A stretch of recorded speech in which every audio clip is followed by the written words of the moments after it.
Hello student, আজকে তোমাদের সাথে যে পার্টটা নিয়ে ডিসকাস করব সেটা তোমাদের কেবলই ক্লাস 9 এ কাজে লাগবে সেরকম নয়। তোমরা যখন পরবর্তীকালে ক্লাস 10 এ উঠবে সেই জায়গাতেও কিন্তু তোমাদের এটা কাজে লাগবে। অর্থাৎ যদি কোনো ক্লাস 10 এর কোনো ছাত্রছাত্রী এই ভিডিওটা দেখছো তো তোমাদের জন্য এই ভিডিওটা হেল্পফুল হবে, ঠিক আছে? যাই হোক, চ্যাপ্টারটা শুরু করছি আমি। আজকে আমরা শুরু করব অ্যাটমিক স্ট্রাকচার। অ্যাটমিক স্ট্রাকচার অর্থাৎ পরমাণুর গঠন।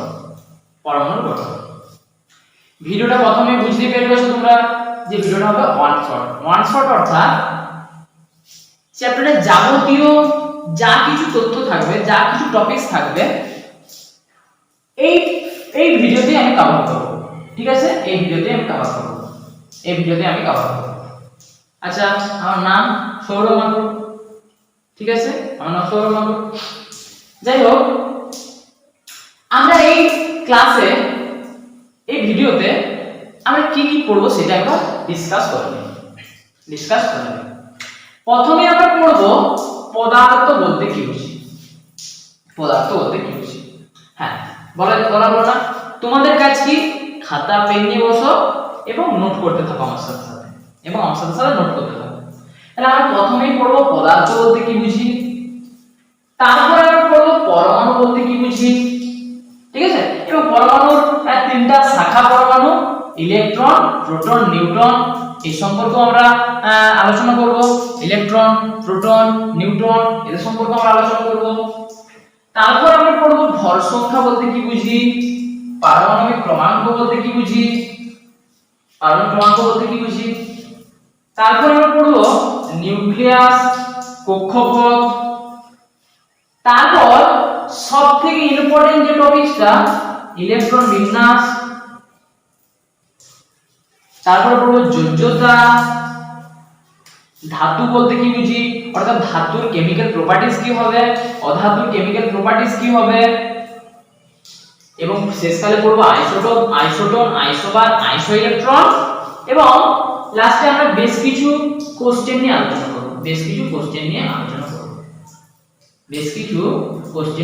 করব। আমি শুধুমাত্র সেই টপিকসগুলোই লিখলাম, সেই টপিকসগুলোই মেনশন করলাম এই ক্লাসে যেটা থেকে তোমাদের কোশ্চেন আসে। ক্লাস 9 এ তোমাদের যেটা থেকে কোশ্চেন আসে, ঠিক আছে? আরো দেখবে অনেক কিছু টপিকস আমি বাদ দিলাম, তো সেগুলো তোমাদের দরকার যদি হয়ে থাকে তোমরা নিশ্চয়ই কমেন্ট করবে, আমায় অবশ্যই কমেন্ট করবে, আমি ভিডিও বানিয়ে দেবো। আমি ভিডিওটা শুধুমাত্র করলাম যে টপিকসগুলো থেকে কোশ্চেন আসছে বছরের পর বছর, সেই টপিকটা থেকে আমি শুধুমাত্র ভিডিওটা করলাম, ঠিক আছে? তো শুরু করা যাক। প্রথমে আমরা পড়ব পদার্থ বা অবজেক্ট বলতে কি বুঝি। পদার্থ বা অবজেক্ট বলতে কি বুঝি।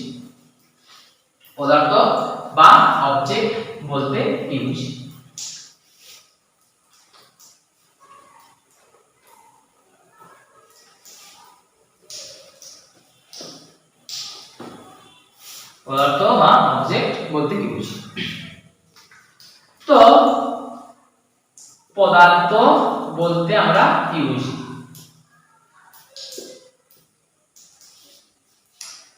পদার্থ হচ্ছে ডেফিনিশন হিসাবে যদি বলা হয়, সংজ্ঞা হিসাবে যদি বলা হয়, যা ইন্দ্রিয়গ্রাহ্য,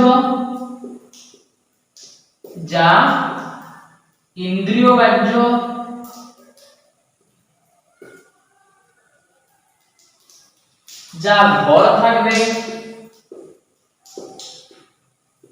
ভর থাকবে এবং যা কিছুটা আয়তন দখল করে থাকবে, অর্থাৎ যে কিছুটা জায়গা দখল করে থাকবে।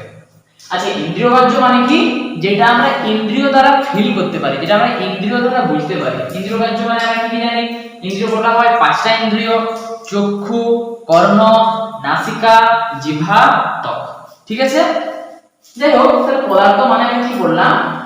যেটা ইন্দ্রিয়গ্রাহ্য এবং যার ভর থাকবে এবং যার কিছুটা আয়তন থাকবে, ঠিক আছে? আমরা পদার্থের ভাগটা পাই, তিনটা ভাগ পাই। সেই তিনটা ভাগ কি কি? একটা হচ্ছে কঠিন পদার্থ,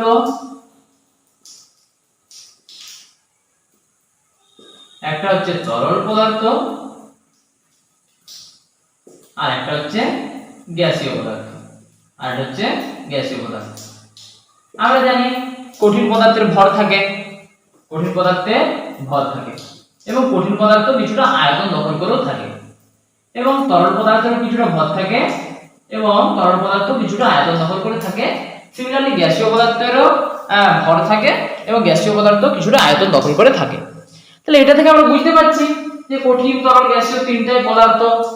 যেহেতু পদার্থ হতে গেলে যে যে ধর্মগুলো দরকার সেগুলো ফুলফিল করছে, ভর দরকার হবে এবং আয়তন দরকার হবে। তাহলে যেহেতু কঠিন, তরল, গ্যাসীয় তিনটার ক্ষেত্রেই ভর, আয়তন, ইন্দ্রিয়গ্রাহ্য তিনটাই হচ্ছে, তখন আমরা কি বলতে পারছি যে এটা পদার্থ। এটা হচ্ছে পদার্থ। ঠিক আছে, এরপরে পদার্থ পেলাম। এরপরে যেটা আমরা পড়বো, বিজ্ঞানী ডাল্টনের পরমাণুবাদ বা পরমাণু তত্ত্ব। ঠিক আছে, ডাল্টনের পরমাণু তত্ত্ব। ঠিক আছে, তো আমরা পদার্থ বলতে পেলাম যা ইন্দ্রিয়গ্রাহ্য এবং যার ভর থাকবে এবং যা কিছু আয়তন দখল করে থাকবে। পদার্থ তিন প্রকার: কঠিন, তরল এবং গ্যাসীয়। তো বিজ্ঞানী ডাল্টনের মতবাদ অনুসারে এই পদার্থটাকে, এটা একটা পদার্থ, এই পদার্থটাকে যদি অনেকগুলো ভাগে ভাঙা হয়, অর্থাৎ ক্ষুদ্র ক্ষুদ্র ভাগে ভাঙা হচ্ছে, ক্ষুদ্র ক্ষুদ্র ভাগে ভাঙা হওয়ার পর সর্বশেষে যে অংশটা পাচ্ছি, যেটা আর বিভাজ্য নয়, অর্থাৎ অবিভাজ্য,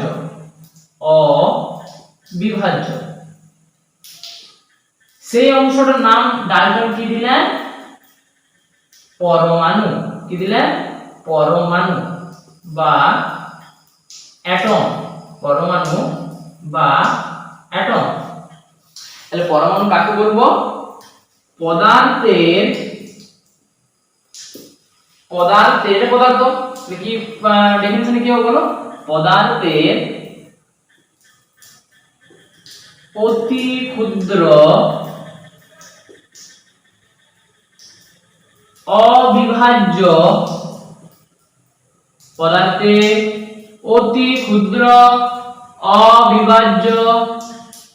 অংশ হলো পরমাণু।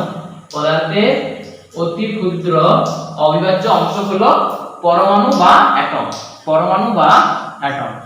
ঠিক আছে, পদার্থের অতি ক্ষুদ্র অবিভাজ্য অংশ হলো পরমাণু বা অ্যাটম। এরপর এই পরমাণুর আবার তিনটা শাখা পরমাণু পাওয়া যায়। এই যে আমরা পরমাণু পেলাম, এই পরমাণুর তিনটা শাখা পরমাণু পাওয়া যায়, অর্থাৎ তিনটা ব্রাঞ্চ অ্যাটম পাওয়া যায়। পরমাণুর তিনটা শাখা পরমাণু পাওয়া যায়। পদার্থ ক্ষুদ্র ক্ষুদ্র ভাগে ভাঙলাম, পরমাণু পেলাম, পরমাণুর মধ্যে আবার তিনটা শাখা পরমাণু পেলাম। ঠিক আছে, পরমাণুর মধ্যে আবার তিনটা শাখা পরমাণু পেলাম। একটা হচ্ছে ইলেকট্রন,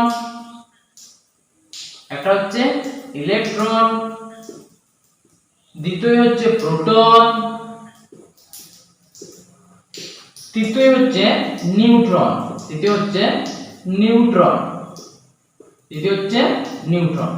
ইলেকট্রনের চিহ্ন E মাইনাস, প্রোটনের চিহ্ন P প্লাস, নিউট্রনের চিহ্ন N0। আচ্ছা,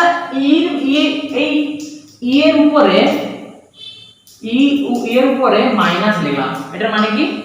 ইলেকট্রনের আধান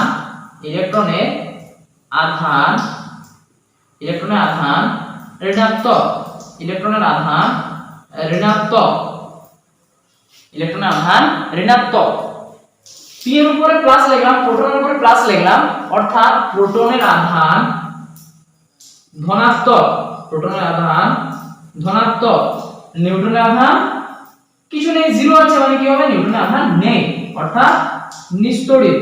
নিস্তড়িত নিস্তড়িত তাহলে ইলেকট্রনের আধান পেলাম ঋণাত্মক, প্রোটনের আধান পেলাম ধনাত্মক এবং নিউট্রনের আধান পেলাম নিস্তড়িত। নিউট্রনের আধান পেলাম নিস্তড়িত। ঠিক আছে, আমরা জানি বর্তমানে 118টা মৌল, তার 92টা মৌল প্রাকৃতিক এবং বাকি মৌলগুলো কৃত্রিমভাবে পরীক্ষাগারে প্রস্তুত করা হয়েছে। তো তার মধ্যে আমরা 20টা মৌল নিয়ে আলোচনা করব।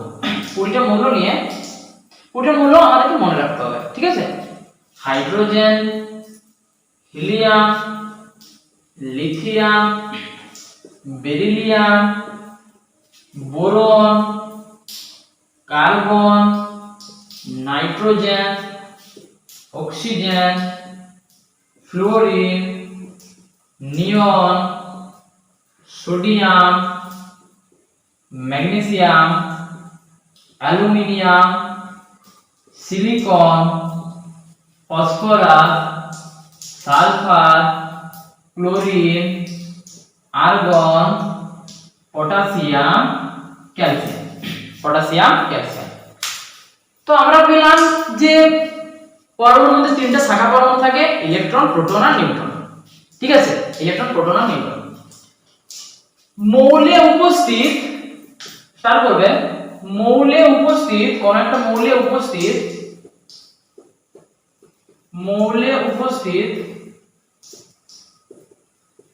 প্রোটন সংখ্যাকে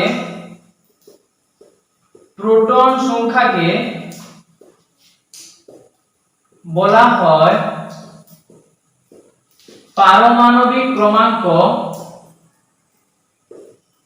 পারমাণবিক ক্রমাঙ্ক বা পরমাণু সংখ্যা। পরমাণু সংখ্যা। ঠিক আছে, পরমাণু সংখ্যা বা ইংলিশে বলা হবে atomic number. Atomic number. Atomic number. ঠিক আছে, অ্যাটমিক নাম্বার। তাহলে কি বললাম, একটা মৌলে উপস্থিত প্রোটন সংখ্যাকে তার কি বলা হয় পারমাণবিক ক্রমাঙ্ক বা পারমাণবিক সংখ্যা বা অ্যাটমিক নাম্বার। এরপর সেগুলো আমাদের মনে রাখতে হবে। হাইড্রোজেনের পরমাণু ক্রমাঙ্ক 1। হাইড্রোজেনের পরমাণু ক্রমাঙ্ক 1, অর্থাৎ প্রোটন 1। পরমাণু ক্রমাঙ্ক 1 সেটা আমরা লিখব বাঁ দিকে এই জায়গায়। তাহলে হাইড্রোজেনের পরমাণু ক্রমাঙ্ক 1, হিলিয়ামের পরমাণু ক্রমাঙ্ক 2, লিথিয়ামের পরমাণু ক্রমাঙ্ক 3, বেরিলিয়ামের পরমাণু ক্রমাঙ্ক 4, বোরনের 5, কার্বনের 6, নাইট্রোজেনের 7, অক্সিজেনের 8, ফ্লোরিনের 9, নিয়নের 10, সোডিয়ামের 11, ম্যাগনেসিয়ামের 12, অ্যালুমিনিয়ামের 13, সিলিকনের 14, phosphorus 15, sulphur 16, chlorine 17, argon 18, potassium 19, calcium 20। অর্থাৎ আমাদেরকে 1 থেকে 20 পর্যন্ত পারমাণবিক ক্রমাঙ্ক অনুযায়ী আমাদেরকে মৌলগুলার মনে রাখতে হবে। বলা হলো 11 পরমাণু ক্রমাঙ্ক কার, তখন আমরা কি বলে দেব সোডিয়াম। বলা হলো 13 পরমাণু ক্রমাঙ্ক কার, কি বলবো অ্যালুমিনিয়াম। তাহলে 1 থেকে 20 পর্যন্ত আমরা মনে রাখবো। ঠিক আছে, 1 থেকে 20 পর্যন্ত আমরা লিখে লিখে প্র্যাকটিস করে আমরা মনে রাখবো। ঠিক আছে, সেকেন্ড স্টার দিয়ে লেখো, একটা মৌলে প্রোটন যতগুলো থাকে, মৌলে প্রোটন যতগুলো থাকে অর্থাৎ প্রোটনের সংখ্যা যতগুলি হয়, প্রোটনের সংখ্যা যতগুলি হয়, ইলেকট্রনের সংখ্যাও ততগুলি হয়। ইলেকট্রনের সংখ্যাও ততগুলি হয়। ততগুলি হয়। অর্থাৎ প্রোটন সংখ্যা সমান কি হয়, প্রোটন সংখ্যা সমান ইলেকট্রন সংখ্যা হয়, প্রোটন সংখ্যা সমান ইলেকট্রন সংখ্যা হয়। তাহলে কি বললাম, মৌলে যতগুলো প্রোটন থাকে ততগুলো ইলেকট্রন থাকে। হাইড্রোজেনের প্রোটন কটা আছে, এই মাত্র লিখলাম প্রোটন 1, তাহলে হাইড্রোজেনের প্রোটন একটা থাকলে ইলেকট্রন কটা থাকবে, একটা থাকবে। হিলিয়ামের প্রোটন কটা আছে, দুটো, হিলিয়ামের প্রোটন দুটো থাকলে ইলেকট্রন কটা থাকবে, দুটো থাকবে। লিথিয়ামের প্রোটন কটা আছে, তিনটা, তিনটা প্রোটন থাকলে ইলেকট্রন কটা থাকবে, তিনটা থাকবে। বেরিলিয়ামের প্রোটন কটা আছে, চারটা, চারটা প্রোটন থাকলে ইলেকট্রন কটা থাকবে, চারটা। তাহলে কি বললাম, প্রোটন সংখ্যা যতগুলো হবে ইলেকট্রন সংখ্যা ততগুলোই হয়, ইলেকট্রন সংখ্যা ততগুলোই হয়। তাহলে প্রোটন, ধরো একটা মৌলিক বলছি কি অক্সিজেন, অক্সিজেন, অক্সিজেনের প্রোটন কত রয়েছে, প্রোটন P+ কত রয়েছে, 8, মানে 8টা প্লাস রয়েছে, 8টা প্লাস রয়েছে, প্লাস এ দিয়েছি, 8টা প্লাস রয়েছে। তাহলে 8টা প্রোটন থাকলে ইলেকট্রন কত থাকবে, ইলেকট্রন 8টা থাকবে, আর ইলেকট্রনের আধান কি ঋণাত্মক, তাহলে কি হবে 8টা মাইনাস। যেহেতু প্রোটন আর ইলেকট্রনের সংখ্যা সমান, তার জন্য প্রোটন 8টা থাকলে ইলেকট্রন 8টা থাকবে। প্রোটনের চার্জ প্লাস ধনাত্মক, তার জন্য 8টা প্লাস লিখলাম, ইলেকট্রনের চার্জ ঋণাত্মক মাইনাস, তাই 8টা মাইনাস লিখলাম। তাহলে আমি কি বুঝতে পারছি, সাধারণ অবস্থায়, কেন সাধারণ পদার্থ যোগ করছি সেটা পরে বলবো। সাধারণ অবস্থায় একটা মৌলের মধ্যে চার্জ থাকে না, চার্জ কেন থাকছে না, 8টা প্লাস 8টা মাইনাস, 8টা প্লাস 8টা মাইনাস, মানে কি হচ্ছে, জিরো হয়ে যাচ্ছে। সাধারণ অবস্থায় একটা মৌলের মধ্যে চার্জ থাকে না, আর চার্জ না থাকলে আমরা সেটা কি বলি, নিস্তড়িত বলি। কি বলি, নিস্তড়িত বলি। তাহলে আমরা বলতে পারি সাধারণ অবস্থায়, সাধারণ অবস্থায় কোনো একটি মৌল, কোনো একটি মৌল, কোনো একটি মৌল নিস্তড়িত হয়, কোনো একটি মৌল নিস্তড়িত হয়। তাহলে আমরা কি পেলাম, যে মৌলে যতগুলো প্রোটন থাকবে সেটা তার পারমাণবিক ক্রমাঙ্ক বা অ্যাটমিক নাম্বার, হ্যাঁ, যেটাকে চিহ্নিত করা হয় Z দ্বারা, যেটাকে চিহ্নিত করা হয় Z দ্বারা, ঠিক আছে, চিহ্ন Z দ্বারা চিহ্নিত করা হয়, অ্যাটমিক নাম্বার মানে Z, ঠিক আছে, অ্যাটমিক নাম্বার Z। তাহলে কি আমরা 1 থেকে 20 পর্যন্ত প্রোটন সংখ্যা অনুযায়ী আমরা মনে রাখবো যে হাইড্রোজেনের প্রোটন 1, অর্থাৎ পারমাণবিক ক্রমাঙ্ক 1, অর্থাৎ প্রোটন সংখ্যা 1, মানে ইলেকট্রন একটা থাকবে, অর্থাৎ যেহেতু একটা প্রোটন মানে একটা প্লাস চার্জ, প্রোটন যতগুলা ইলেকট্রন ততগুলা, তাহলে একটা প্লাস মানে একটা মাইনাস, তাহলে মোট চার্জ 0। তাহলে সাধারণ অবস্থায় হাইড্রোজেন নিস্তড়িত। অক্সিজেনে প্রোটন 8, প্রোটন 8, ইলেকট্রন 8, প্রোটনের চার্জ +8, প্রোটনের চার্জ প্লাস, কিন্তু 8টা প্রোটন আছে মানে +8, ইলেকট্রনের চার্জ মাইনাস, যেহেতু 8টা আছে 8 মাইনাস, তাহলে 8টা প্লাস 8টা মাইনাস, মোট চার্জ 0। ম্যাগনেসিয়াম 12টা প্রোটন মানে 12 প্লাস চার্জ, 12টা প্রোটন মানে ইলেকট্রন 12টা মানে 12 মাইনাস চার্জ, আর টোটাল চার্জ 0। তাহলে সাধারণ অবস্থায় কোন একটা মৌল কি হচ্ছে, নিস্তড়িত হচ্ছে, সাধারণ অবস্থায় কোন একটা মৌল নিস্তড়িত হচ্ছে। এবার সাধারণ অবস্থা কথাটার মানে কি, আমি কেন সাধারণ অবস্থা বলছি, আরো কি অবস্থা আছে সেগুলো আমরা আস্তে আস্তে পড়ব, ঠিক আছে, এত বুঝে গেল, নোট করেছো, ঠিক আছে। এরপরে আমরা যেটা দেখব, আমরা কিন্তু নোট করতে থাকবো, আমরা কিন্তু নোট করতে থাকবো, না হলে কিছু হবে না, নোট না করলে কিছু হবে না, এগুলো আমরা ভুলে যাবো আস্তে আস্তে। তাহলে আমরা ভালোভাবে নোটটা বানাবো এবং ভিডিওটা দেখতে থাকবো, ঠিক আছে। নেক্সট যেটা আমরা মনে রাখবো,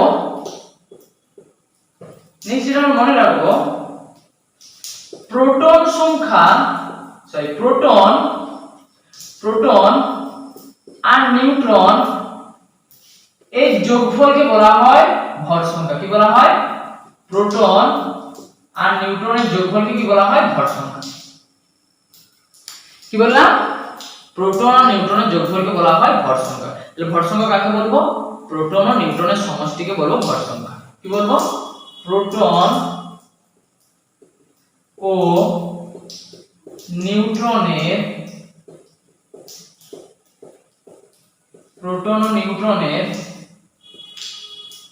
সমষ্টিকে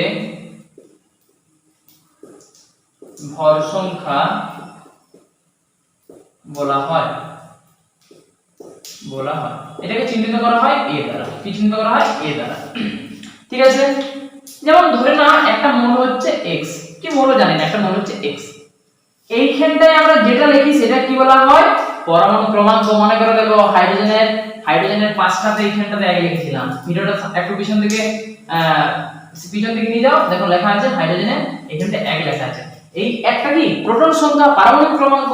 তাহলে একটা মৌল যদি x হয়, এইখানটাতে আমরা কি লিখব? প্রোটন সংখ্যা বা পারমাণবিক ক্রমাঙ্ক। এবং উপরটাতে আমরা লিখব a। a মানে কি? তার ভর সংখ্যা, তার ভর সংখ্যা। তাহলে মৌলটা x, প্রোটন সংখ্যা z, ভর সংখ্যা a, ভর সংখ্যা a। তাহলে একটা উদাহরণ দিয়ে বলি, মৌল হাইড্রোজেন, প্রোটন সংখ্যা 1, ভর সংখ্যা 1, ভর সংখ্যা 1। ঠিক আছে, ভর সংখ্যা 1। তাহলে প্রোটন সংখ্যা আর নিউট্রন সংখ্যার যোগফল কত পেলাম? ভর সংখ্যা। প্রোটন সংখ্যা নিউট্রন সংখ্যার যোগফল পেলাম ভর সংখ্যা। তাহলে নিউট্রন সংখ্যাটা কি করে বের করব? নিউট্রন সংখ্যাটা বের করব ভর সংখ্যা মাইনাস প্রোটন সংখ্যা, ভর সংখ্যা মাইনাস প্রোটন সংখ্যা, ভর সংখ্যা মাইনাস প্রোটন সংখ্যা, ভর সংখ্যা মাইনাস প্রোটন সংখ্যা। তাহলে এই উদাহরণটার নিউটন কত হবে? এই x মৌলটার নিউটন কত হবে? x মৌলটার নিউটন হবে a - j, ভর সংখ্যা মাইনাস প্রোটন সংখ্যা। তাহলে এই উদাহরণটার নিউটন কত হবে? নিউটনের সংখ্যা কত হবে? 1 - 1 অর্থাৎ 0। তাহলে নিউটন বিহীন একটা মৌলের উদাহরণ বললে কি বলবো? 1,1H, যেটা বলা হয় সাধারণ হাইড্রোজেন। কি বলা হয়? সাধারণ হাইড্রোজেন। ঠিক আছে, এটা আমরা আরো পরবর্তীকালে ডিটেইলসে পড়বো, আর কিছুক্ষণ পরে আমরা ডিটেইলসে পড়বো। এটা বলা হয় সাধারণ হাইড্রোজেন, সাধারণ হাইড্রোজেন। এটা কি? এটা কিসের জন্য আমরা লিখলাম? এটা নিউট্রন বিহীন কণা, নিউট্রন বিহীন কণা। তাহলে প্রোটন সংখ্যা আর নিউট্রন সংখ্যার যোগফল ভর সংখ্যা। নিউট্রন সংখ্যা বের করতে গেলে ভর সংখ্যা মাইনাস প্রোটন সংখ্যা। আর উদাহরণ দিই, যেমন আরেকটা মৌল হাইড্রোজেন, প্রোটন সংখ্যা 1, প্রোটন সংখ্যাটা চেঞ্জ হবে না, প্রোটন সংখ্যাটা কখনো চেঞ্জ হবে না। মৌলের প্রোটন সংখ্যা একই থাকবে কিন্তু ভর সংখ্যাটা আলাদা হতে পারে। ঠিক আছে, একটা মৌলের প্রোটন সংখ্যা কখনোই চেঞ্জ হবে না কিন্তু ভর সংখ্যাটা আলাদা হতে পারে। ঠিক আছে, তো প্রোটন সংখ্যা 1 এবং ভর সংখ্যা 2, ভর সংখ্যা 2। তাহলে প্রোটন কত আছে? 1, ভর সংখ্যা a কত আছে? 2। তাহলে নিউট্রন সংখ্যা কি করে বের করব? ভর সংখ্যা মাইনাস প্রোটন সংখ্যা। তাহলে 2 - 1 মানে কত হবে? 1। তাহলে নিউট্রন সংখ্যা কত হলো? 1। আর একটা উদাহরণ দেওয়া হয়, ক্যালসিয়াম, প্রোটন সংখ্যা 20, ভর সংখ্যা 40, তাহলে লিখে দাও পাশে প্রোটন 20, প্রোটন কত? প্রোটন 20, ভর সংখ্যা a হচ্ছে 40। নিউটন কি করে বের করতে হয়? ভর সংখ্যা মাইনাস প্রোটন, ভর সংখ্যা মাইনাস প্রোটন, 40 মাইনাস 20 কত হবে? 20। নিউটন কত আছে? 20টা। কত আছে? 20টা। এটা কত আছে? একটা। এটা কত পেলাম? 0। আরেকটা দেব, আরেকটা। ঠিক আছে, আরেকটা নিচ্ছি। আরেকটা দেওয়া যায়, কি দেওয়া যায়? হ্যাঁ, আর্গন 18 40, আর্গন 18 40। একটা জিনিস লক্ষ্য করে দেখো, ক্যালসিয়ামেরও ভর 40 ছিল, আর্গনেরও ভর 40 হলো। তাহলে এই দুটোর মধ্যে সম্পর্ক কি হবে? কিছু তো সম্পর্ক আছে না? এই সম্পর্কটা কি সেটাও আমরা করব। দেখতে থাকো, ভিডিও দেখতে থাকো, খুব ইন্টারেস্টিং চ্যাপ্টারটা হবে। এবং এই চ্যাপ্টারটা দেখার পর তোমাদের কেমিস্ট্রি প্রচুর স্ট্রং হবে। ভালো করে দেখতে থাকো, কারণ এটা কি বলতো, এটা থেকে তোমাদের যে শুধুমাত্র 9 এ কাজে লাগবে সেটা তো নয়। বললাম প্রথমে 10 এ যখন তোমরা পর্যায় সারণী পড়বে, আয়নীয় সমাজী বন্ধন পড়বে, আর যখন 11 এ যাবে, ভিত তো এটা তো ভিত। এইখানে তুমি যদি প্রোটন, ইলেকট্রন, নিউট্রন এগুলো সম্পর্কে যদি না জানো, ইলেকট্রন বিন্যাস করতে যদি না জানো, যোজ্যতা যদি না জানো, তাহলে তুমি পারবে না, তো এক্সট্রা কিছু পড়তে পারবে না।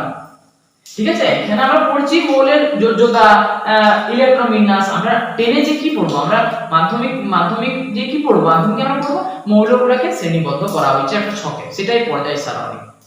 কোন মৌলকে কি বলা হয় সেগুলো আমরা বলবো। তাহলে মেন কথা আমাদের বেসিক পার্টটা স্ট্রং হওয়া দরকার। বেসিক পার্টটা যত স্ট্রং হবে আমরা আরো ভালো অনেক কিছু জানতে পারবো। বেসিকটা যদি স্ট্রং না থাকে আমরা কি করবো, আর বেশি ভালো জানতে পারবো না।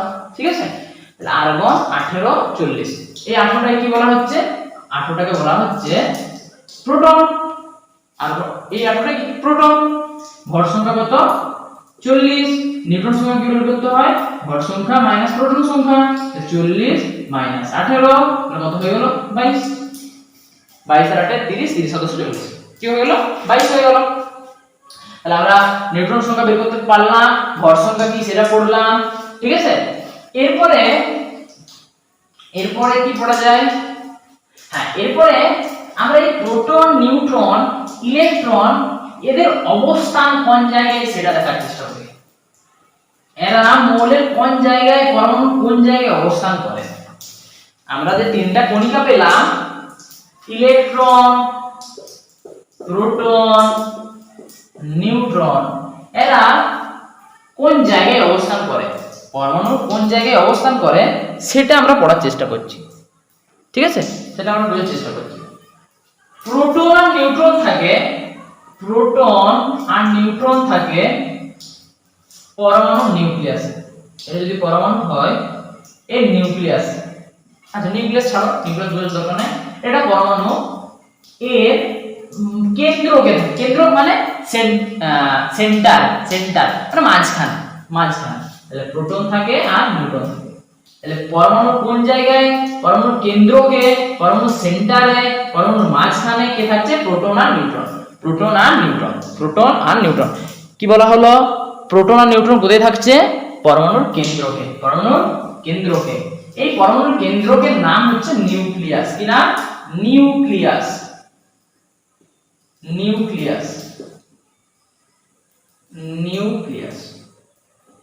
ক্লিয়ার দেখাচ্ছে, সাউন্ড ঠিক আছে। সাউন্ড যদি ঠিকঠাক না থাকে তোমরা হেডফোন ইউজ করবে।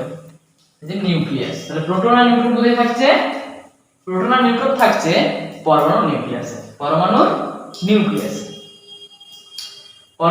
প্রোটন আর নিউট্রন। তাহলে পরমাণু নিউক্লিয়াসের চার্জ কি হবে, আধান কি হবে, পরমাণু নিউক্লিয়াসের আধান কি হবে তাহলে পরমাণু নিউক্লিয়াস থাকছে প্রোটন আর নিউট্রন। প্রোটনের চার্জটাই তাহলে নিউক্লিয়াসের চার্জ হবে, প্রোটনের আধানটাই নিউক্লিয়াসের আধান হবে। কারণ নিউট্রনের তো কোনো আধান থাকে না, নিউট্রনের আধান তো শূন্য, তাহলে প্রোটনের আধানটাই নিউক্লিয়াসের আধান, আর প্রোটনের আধানটা কি প্লাস, তাহলে নিউক্লিয়াসের আধান কি হবে, নিউক্লিয়াসের আধান হবে পজিটিভ বা ধনাত্মক, এবং ইলেকট্রন নিউক্লিয়াসকে কেন্দ্র করে কতগুলো কক্ষপথে ঘোরাফেরা করে, কতগুলো সেল বা কক্ষপথে ঘোরাফেরা করে। এরকম 7টা কক্ষপথ হয়। কটা কক্ষপথ হয় 7টা কক্ষপথ হয়। সেই কক্ষপথগুলো কি n সমান 1 অর্থাৎ কক্ষপথ nটা, আচ্ছা nটা ডিনোট করছি কক্ষপথের সংখ্যা, nটা ডিনোট মানে চিহ্নিত করছি কক্ষপথের সংখ্যা। মানে আমি n ছোটদের n লিখছি মানে তোমরা কি বুঝে যাবে সঙ্গে সঙ্গে কক্ষপথের সংখ্যা। তাহলে n সমান 1 মানে কক্ষপথ 1, সেই কক্ষপথটাকে বলা হচ্ছে k কক্ষপথ। n সমান 2 সেই কক্ষপথটাকে বলা হচ্ছে l কক্ষপথ। n সমান 3 সেই কক্ষপথটাকে বলা হচ্ছে m কক্ষপথ। n সমান 4 সেই কক্ষপথটাকে বলা হচ্ছে বড় হাতের n কক্ষপথ। n সমান 5 সেই কক্ষপথটাকে বলা হচ্ছে l m n o কক্ষপথ। n সমান 6 m n o p কক্ষপথ। n সমান 7 হচ্ছে q কক্ষপথ। ঠিক আছে, তাহলে আমি বললাম পরমাণু নিউক্লিয়াসে থাকছে প্রোটন আর নিউট্রন। যেহেতু নিউক্লিয়াসে প্রোটন আর নিউট্রন থাকছে, নিউট্রনের চার্জ নেই, তাহলে নিউক্লিয়াসের চার্জ কি হবে প্রোটনের চার্জ কি ধনাত্মক, তাহলে নিউক্লিয়াসের চার্জ ধনাত্মক। নিউক্লিয়াসকে কেন্দ্র করে কক্ষপথে ঘোরাফেরা করে ইলেকট্রন। কতগুলো কক্ষপথ আছে 7। কি বলো কতগুলো কক্ষপথ আছে 7টা কক্ষপথ। কি কক্ষপথ k l m n o p q। এরপরে আমরা দেখব যে কোন কক্ষপথে কতগুলো ইলেকট্রন থাকে, কোন কক্ষপথে কতগুলো ইলেকট্রন ধরবে। ঠিক আছে, কোন কক্ষপথে কতগুলো ইলেকট্রন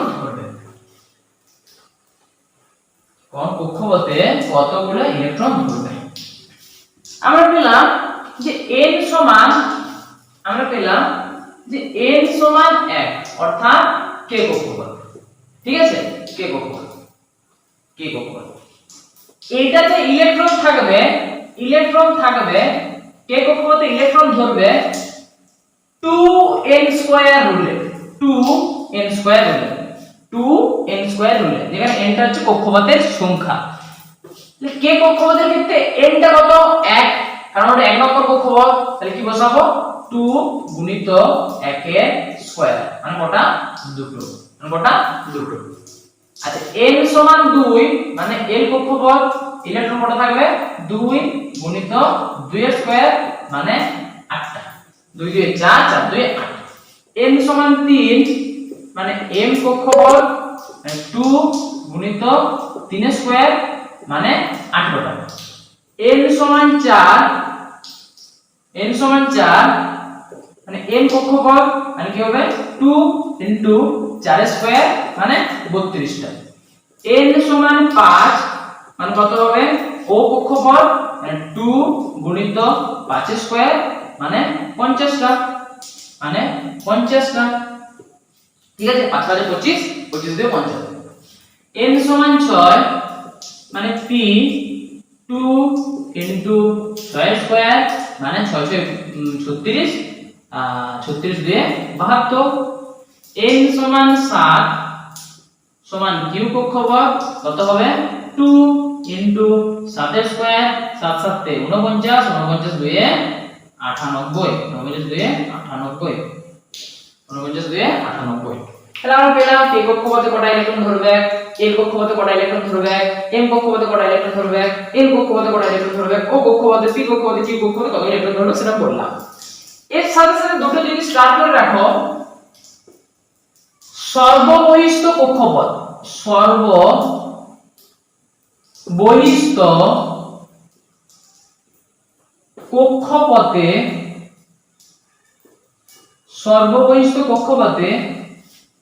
8টির বেশি ইলেকট্রন থাকবে না। কি বললাম সর্ববহিষ্ঠ কক্ষপথে 8টির বেশি ইলেকট্রন থাকবে না। এবং দ্বিতীয় স্টার দিয়ে লিখবে সর্ববহিষ্ঠ কক্ষপথে আগের কক্ষপথে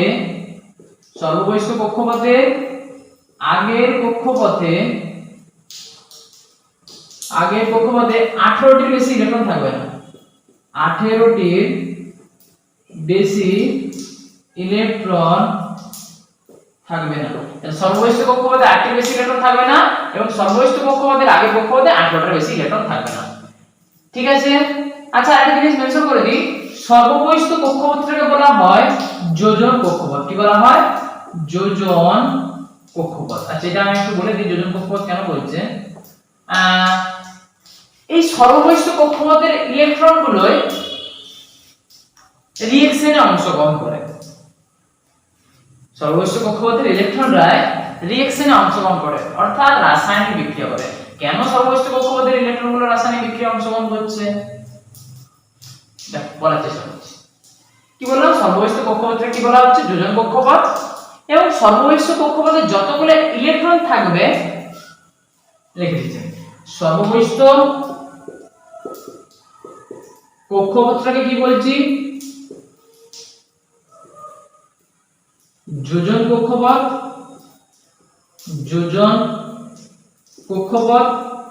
এবং যোজন কক্ষপথে ইলেকট্রন যতগুলো থাকবে যোজন কক্ষপথে উপস্থিত ইলেকট্রন সংখ্যাকে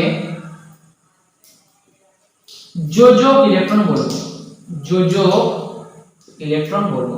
তাহলে আমরা প্রথমে ইলেকট্রন বিন্যাস করব। সবচেয়ে শেষের যে কক্ষপথটা থাকবে সেটাকে আমরা বলবো যোজন কক্ষপথ। যতগুলো ইলেকট্রন থাকবে ততগুলো কি বলবো যোজক ইলেকট্রন। আচ্ছা কেন সর্ববহিষ্ঠ কক্ষপথের ইলেকট্রনগুলো রাসায়নিক বিক্রিয়ায় অংশগ্রহণ করে সেটা একবার দেখার চেষ্টা করি। এটা পরমাণু নিউক্লিয়াস, এটা প্রথম কক্ষপথ, এটা ফার্স্ট কক্ষপথ, এটা দ্বিতীয় কক্ষপথ, এটা তৃতীয় কক্ষপথ। ঠিক আছে এটা দ্বিতীয় কক্ষপথ।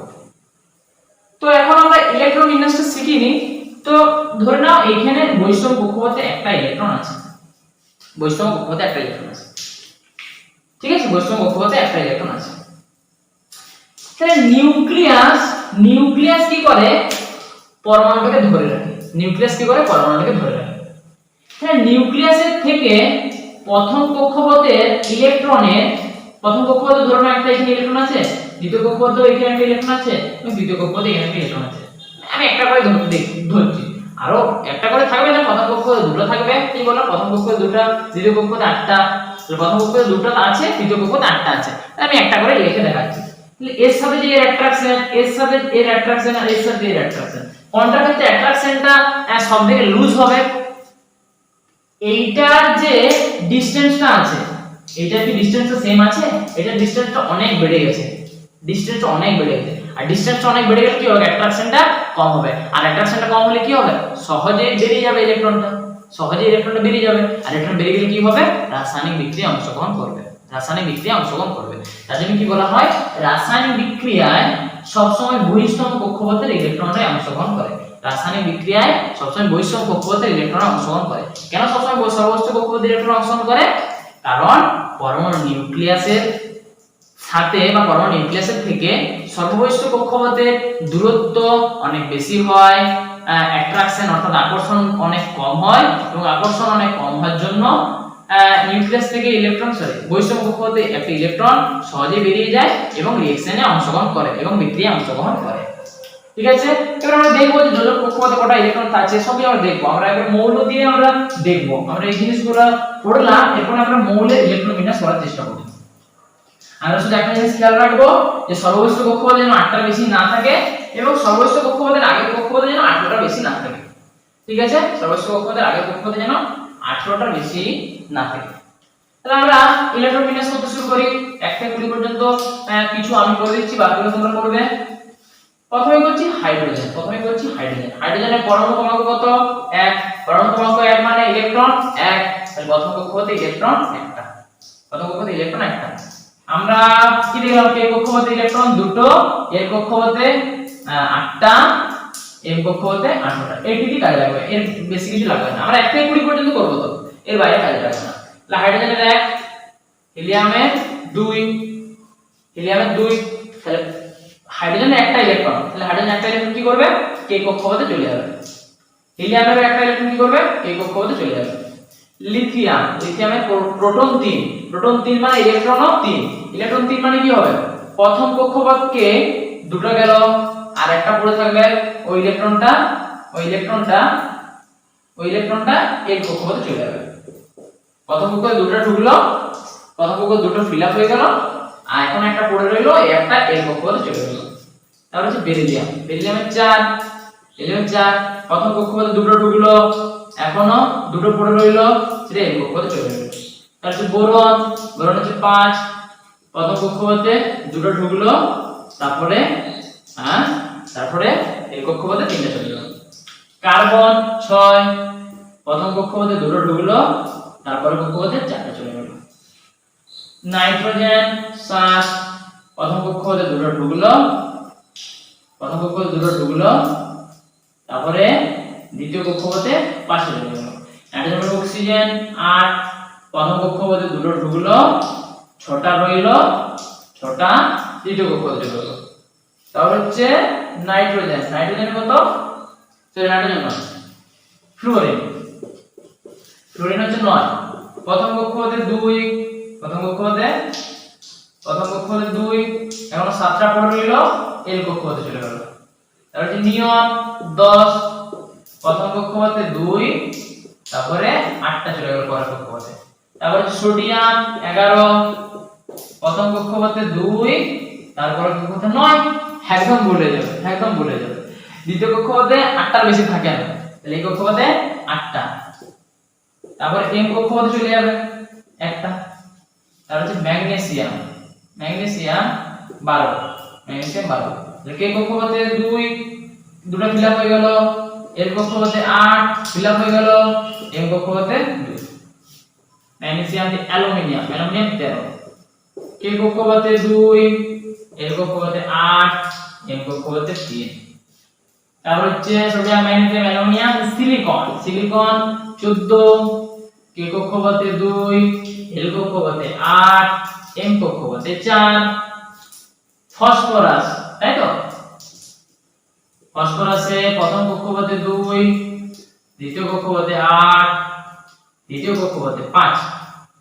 সালফার প্রথম কক্ষপথে 2, দ্বিতীয় কক্ষপথে 8, তৃতীয় কক্ষপথে 6। তৃতীয় কক্ষপথে 6। তৃতীয় কক্ষপথে 6। সালফারের পরে কি আছে বলো? Phosphorus, sulphur, chlorine. ক্লোরিনটা কি হবে? পজ করো, ট্রাই করো, পজ করো, ট্রাই করো। ঠিক আছে, প্রথম কক্ষপথে 2, দ্বিতীয় কক্ষপথে 8, তৃতীয় কক্ষপথে 7। আর্গন 18, প্রথম কক্ষপথে 2, দ্বিতীয় কক্ষপথে 8, তৃতীয় কক্ষপথে 8। পটাশিয়াম 19, প্রথম কক্ষপথে 2, দ্বিতীয় কক্ষপথে 8, তৃতীয় কক্ষপথে 9। কারণ তৃতীয় কক্ষপথে 18টা ইলেকট্রন থাকে, এটি করলে ভুল হয়ে যাবে। কারণ কি বলেছিলাম আমি স্টার দিয়ে লেখালাম যে প্রথম কক্ষপথে সর্ববহিষ্ঠ কক্ষপথে 8টির বেশি ইলেকট্রন থাকে না। হতে পারে এম কক্ষপথে 18টা ইলেকট্রন সর্বাধিক ধরে, কিন্তু আমাদেরকে এটা খেয়াল রাখতে হবে যে ইলেকট্রন বিন্যাস করার সময় যদি কক্ষপথটা বহিঃস্তম্ভ কক্ষপথ হয় অর্থাৎ সর্ববহিষ্ঠ কক্ষপথ হয়, সে সর্ববহিষ্ঠ কক্ষপথে যেন 8টার বেশি ইলেকট্রন না থাকে। সে সর্ববহিষ্ঠ কক্ষপথে যেন 8টার বেশি ইলেকট্রন না থাকে। এখানে তুমি 9টা করে দিলে তার মানে ভুল হয়ে যাবে। তাহলে কি হবে? এম কক্ষপথে 8, এম কক্ষপথে 8 ঢুকে যাবে, তারপরের কক্ষপথে 1 ঢুকে যাবে, তারপরের কক্ষপথে 1 ঢুকে যাবে। তাহলে ক্যালসিয়াম কি করবে বলো? কে কক্ষপথে 2, এল কক্ষপথে 8, এম কক্ষপথে 8, এন কক্ষপথে 2, এন কক্ষপথে 2। তাহলে আমরা ইলেকট্রন বিন্যাস বুঝলাম। আমরা সর্ববহিষ্ঠ আমরা কি জানলাম? একটু আগে আমরা জানলাম যে সর্ববহিষ্ঠ কক্ষপথটাকে কি বলা হয়? সর্ববহিষ্ঠ কক্ষপথটাকে বলা হয় তার যোজন কক্ষপথ, তার যোজন কক্ষপথ। তাহলে হাইড্রোজেনের ক্ষেত্রে যোজন কক্ষপথ কে কক্ষপথ, কে কক্ষপথ। যোজন কক্ষপথে ইলেকট্রন কটা আছে? একটা। তাহলে যোজক ইলেকট্রন কটা? একটা। হিলিয়ামের ক্ষেত্রে যোজন কক্ষপথ কে, যোজক ইলেকট্রন কটা আছে? দুটো। ক্লোরিনের ক্ষেত্রে যোজন কক্ষপথ এম, যোজক ইলেকট্রন 7টা। ক্যালসিয়ামের ক্ষেত্রে যোজন কক্ষপথ এন, যোজক ইলেকট্রন দুটো। অর্থাৎ যোজন কক্ষপথ মানে সর্ববহিষ্ঠ কক্ষপথ এবং যোজক ইলেকট্রন মানে কতগুলো ইলেকট্রন আছে। যেমন তোমরা করো ম্যাগনেসিয়াম, ম্যাগনেসিয়ামের লাস্ট কক্ষপথ কোনটা? এম, ইলেকট্রন কটা আছে? দুটো। যোজন কক্ষপথ দুটো, যোজন কক্ষপথ দুটো, যোজক ইলেকট্রন ভুল বললাম, যোজন কক্ষপথ এম, যোজক ইলেকট্রন দুটো, যোজন কক্ষপথ এম, যোজক ইলেকট্রন দুটো। ঠিক আছে, তারপরে ইলেকট্রন বিন্যাসটা পড়লাম। আমরা কি পড়ে নিলাম? পদার্থ কি পড়ে নিলাম? পরমাণু, পদার্থ থেকে পরমাণু সৃষ্টি পড়লাম। পরমাণুর মধ্যে 3টা শাখা পরমাণু, ইলেকট্রন, প্রোটন, নিউট্রন, সেটা পড়লাম। এবং আমরা এরপর কি পড়লাম? যে মৌলের প্রোটন সংখ্যা যতগুলো থাকবে সেটা তার পারমাণবিক সংখ্যা, এবং পারমাণবিক প্রোটন সংখ্যা যতগুলো থাকবে সেটা তার ইলেকট্রন সংখ্যার সাথে সমান হবে। এবং আমরা পড়লাম প্রোটন আর নিউট্রনের যোগফলকে ভর সংখ্যা বলা হয়। এবং ভর সংখ্যা থেকে প্রোটন সংখ্যা মাইনাস করলে আমরা নিউট্রন সংখ্যা পাচ্ছিলাম। আমরা পেলাম সাধারণ হাইড্রোজেন বা 1,1H এর নিউট্রন সংখ্যা 0 হয়। তারপরে আমরা পড়লাম প্রোটন আর নিউট্রন নিউক্লিয়াসে থাকে। নিউক্লিয়াসে যেহেতু প্রোটন আর নিউট্রন থাকছে, প্রোটনের চার্জ প্লাস, নিউট্রনের চার্জ নেই, তাহলে নিউক্লিয়াসের চার্জ কি হচ্ছে? প্লাস হচ্ছে। তারপরে আমরা পড়লাম যে নিউক্লিয়াসকে কেন্দ্র করে কক্ষপথে ইলেকট্রনটা ঘোরাফেরা করে 7টা কক্ষপথ Kl, Mn ও Pq। প্রথম কক্ষপথে দুটো, দ্বিতীয় কক্ষপথে 8টা, তৃতীয় কক্ষপথে 18টা, চতুর্থ কক্ষপথে 32টা, পঞ্চম কক্ষপথে 50টা, ষষ্ঠ কক্ষপথে 72টা এবং সপ্তম কক্ষপথে 98টা। এটা পড়ার পরে আমরা দুটো ক্রাইটেরিয়া বললাম যে লাস্ট কক্ষপথে যেন 8টার বেশি ইলেকট্রন না থাকে এবং লাস্ট কক্ষপথের আগের কক্ষপথে যেন 18টা বেশি ইলেকট্রন না থাকে। ইলেকট্রন বিন্যাস করলাম আমরা, ক্যালসিয়াম, আমরা পটাশিয়ামে যে থেমে গেলাম, ভুল করলাম। আর পটাশিয়ামে কি করলাম? 2,8,9 করে দিচ্ছিলাম, কিন্তু আমি কি বললাম না সর্বনিম্ন কক্ষপথে 8টার বেশি রাখা চলবে না। আমরা কি করলাম? মিশে দিলাম, 8 এখানে বসালাম, দিয়ে 1 বসালাম। ঠিক আছে, ক্যালসিয়ামের ক্ষেত্রে কি করলাম? 2, 8, 8, 2 দিয়ে আমরা করলাম যোজন কক্ষপথ, সর্বনিম্ন কক্ষপথ এবং যোজক ইলেকট্রন যতগুলো ইলেকট্রন আছে। ঠিক আছে, দিয়ে আমরা পড়লাম রাসায়নিক বিক্রিয়া সব সময় বহিঃস্তম্ভ কক্ষপথের ইলেকট্রনে অংশগ্রহণ করে, কারণ বৈষম কক্ষপথে ইলেকট্রনের প্রতি নিউক্লিয়াসের অ্যাট্রাকশন কম হয়, নিউক্লিয়াসের অ্যাট্রাকশন কম হওয়ার জন্য সহজে ইলেকট্রনটা বেরিয়ে যায় এবং রাসায়নিক বিক্রিয়ায় অংশগ্রহণ করে এরপরে যেটা আমি পড়াচ্ছি সেটা এখন যোজ্যতাটা পড়ালে ভালো হতো, মানে যোজ্যতাটাই দেখো সিরিয়াল অনুযায়ী যোজ্যতাটা লেখা আছে, কিন্তু যোজ্যতাটা না আমি একটা ছোট জিনিস বলে দিই যেটা তোমাদের এখন বুঝতে সুবিধা হবে। আইসোটোপ, এই জিনিসটা বুঝতে সুবিধা হবে। আইসোটোপ, আইসোবার, আইসোটোন, এই জিনিসটা কি, এই জিনিসটা বুঝতে তোমাদের এখন সুবিধা হবে। আইসোটোপ, আইসোবার, আইসোটোন, তার সাথে আরেকটা ছিল দেখবে আইসো ইলেকট্রন। এইটা এখন কিন্তু বুঝতে পারবে না, এটা বুঝতে গেলে এখনো তোমাদেরকে ক্লাসটা এগিয়ে যেতে হবে। আইসোটোপ, আইসোবার আর আইসোটোন এই জিনিসটাই বোঝার চেষ্টা করি আপাতত। Isotope, isobar, isotone, isotope, isobar আর আইসোটোন। দেখো আইসোটোপ, আচ্ছা আইসো কথাটার মানে আমি তোমরা বলে দিই আগে। আইসো কথাটার মানে হচ্ছে সমান বা সম, সমান বা সম, এটা সমান বা সম, এটা কিন্তু সমান বা সম। এবার কি সমান সেটা আমরা বোঝার চেষ্টা করছি, কি সমান সেটা আমরা বোঝার চেষ্টা করছি। ঠিক আছে, আইসোটোপের উদাহরণ দিই, আইসোবারের উদাহরণ দিই আর আইসোটোনের উদাহরণ দিই, তাহলে বুঝতে পেরে যাবো যে কি সমান, ডেফিনেশন কি হতে পারে, তোমরা নিজেরাই বলবে। ঠিক আছে, দেখো আমি উদাহরণ দিচ্ছি তিনটা।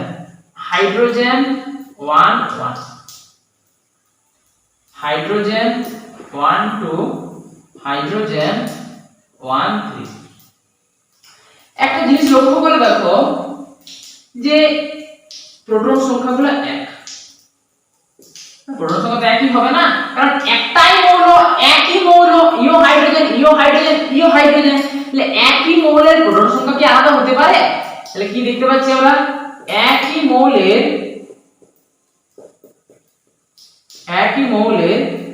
প্রোটন সংখ্যা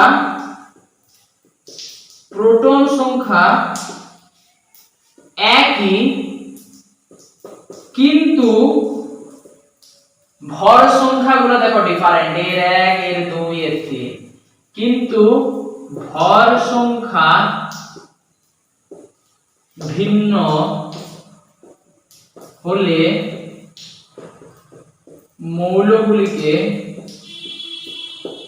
মৌলগুলিকে পরস্পরের আইসোটোপ বা বাংলায় বলা হয় সমস্থানিক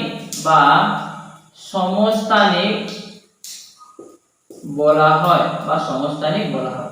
তাহলে কি বললাম, একই মৌলের প্রোটন সংখ্যা এক, কিন্তু ভর সংখ্যা আলাদা। তাহলে 118 128 138 এদের তিনজনকার সম্পর্ক কি? আইসোটোপ। বা সমস্থানিক। আইসো মানে সমান, কি সমান? প্রোটন সংখ্যা সমান। কি সমান? প্রোটন সংখ্যা সমান। এই যে লাস্টে প কথাটা রয়েছে না, বাংলাটা লিখে দিতে পারবে, আইসো টোপ, লাস্টে প রয়েছে মানে কি সমান? প্রোটন সংখ্যা সমান। কি সমান? প্রোটন সংখ্যা সমান। বুঝা গেল? লাস্টে প প্রোটন, কি সমান? প্রোটন সংখ্যা সমান। আইসোবার কথাটা দেখো বাংলা করে বুঝতে পেরে যাবে, আইসোবার, লাস্টে আছে র মানে ভর সংখ্যা। কি? ভর সংখ্যা। তাহলে কি সমান হবে? বলো কি সমান হবে? ভর সংখ্যা সমান হবে। কি সমান হবে বলো? ভর সংখ্যা। দেখি তাহলে আইসোবারটা বোঝার চেষ্টা করি। আইসোবার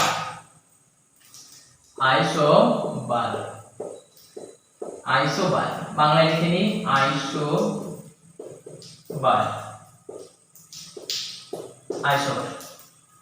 কি সমান? ভর সংখ্যা সমান। দেখো উদাহরণ দিচ্ছি, বুঝতে পেরে যাবে।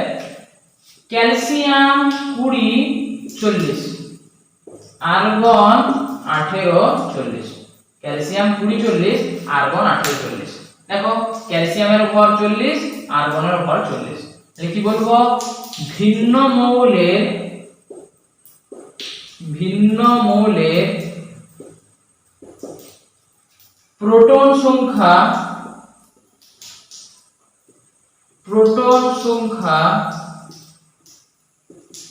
আলাদা হলেও ভর সংখ্যা একই হলে তাদের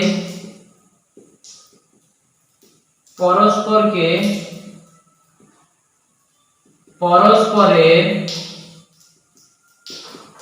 আইসোবার বলা হয়। আইসোবার বলা হয়। বুঝা গেল কথাটা? মৌলটা ভিন্ন, প্রোটন আলাদা। আচ্ছা, মৌল ভিন্ন মানে প্রোটন আলাদা হবে। হ্যাঁ, মৌল দুটো আলাদা, তাহলে প্রোটন কি কখনো এক হতে পারে? তাহলে মৌল দুটো আলাদা, তাহলে ভিন্ন মৌলের প্রোটন সংখ্যা আলাদা হলেও ভর সংখ্যা এক।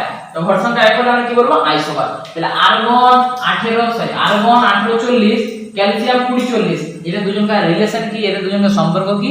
আইসোবার। সম্পর্ক কি? আইসোবার। আইসোবার।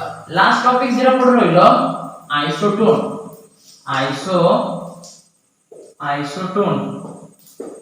আইসোটোন বাংলা লিখি বাংলা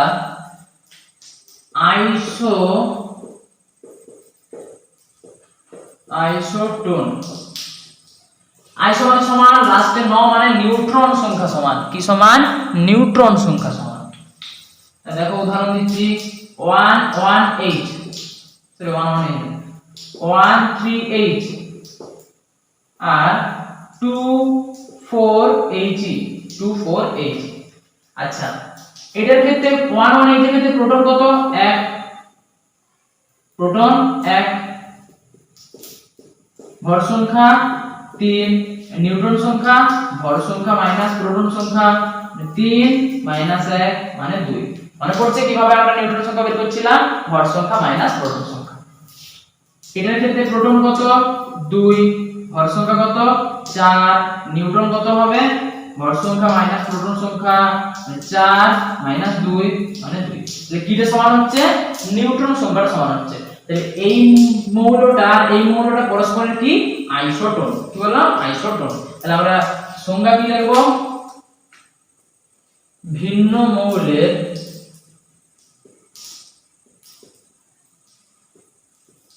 প্রোটন সংখ্যা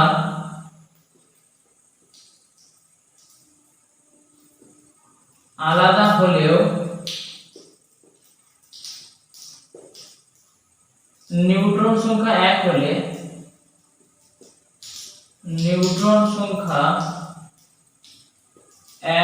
হলে অর্থাৎ একই হলে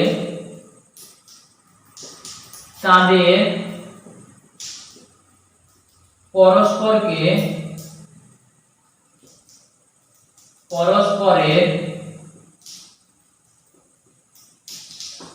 আইসোটোন বলা হয়।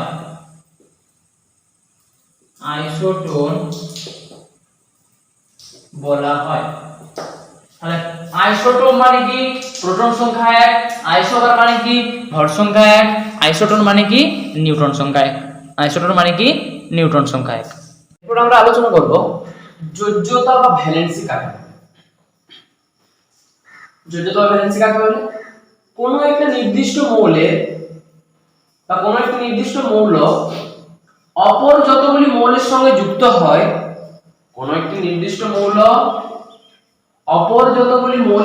যুক্ত হয়, সেই সংখ্যাকে ওই নির্দিষ্ট মৌলের যোজ্যতা বলে। অর্থাৎ একটি মৌল অপর যতগুলি মৌলের সাথে যুক্ত হবে, সেই যুক্ত হওয়ার যে সংখ্যাটা, অর্থাৎ যতগুলি মৌলের সাথে যুক্ত হতে পারছে সেই সংখ্যাটা যোজ্যতা। একটা মৌল যতগুলো মৌলের সাথে যুক্ত হচ্ছে সেই সংখ্যাটা কি বলা হচ্ছে? তার যোজ্যতা বা ভ্যালেন্সি। তোমরা তোমাদের টেক্সট বুকে লক্ষ্য করে থাকবে যে লেখা আছে একটা মৌল অপর যতগুলো হাইড্রোজেন পরমাণুর সাথে যুক্ত হয়। কেন হাইড্রোজেন পরমাণুর সাথে কথা বলা আছে? কারণ হাইড্রোজেন পরমাণুর যোজ্যতা 1 হয়। ঠিক আছে, যাই হোক, দরকার নেই হাইড্রোজেন পরমাণু নিয়ে।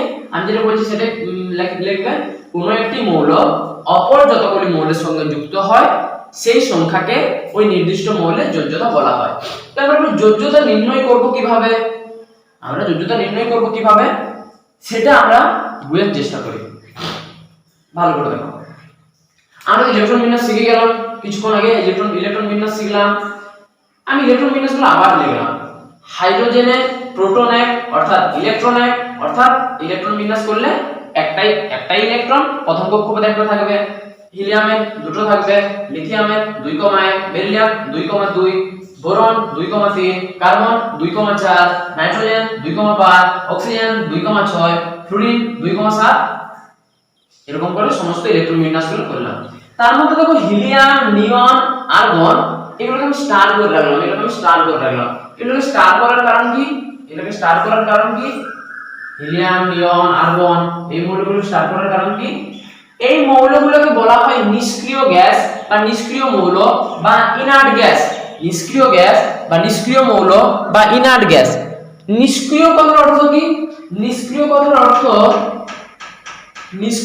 অর্থ নিষ্ক্রিয় মানে কি বলবো, মানে যারা কোনো কিছুতে পার্টিসিপেট দেখায় না, কোনো কিছু পার্টিসিপেট করে না। এখানে কিসে পার্টিসিপেট করবে না? এখানে কেমিক্যাল রিঅ্যাকশনে পার্টিসিপেট করবে না, অর্থাৎ বিক্রিয়ায় অংশগ্রহণ করবে না। বিক্রিয়ায়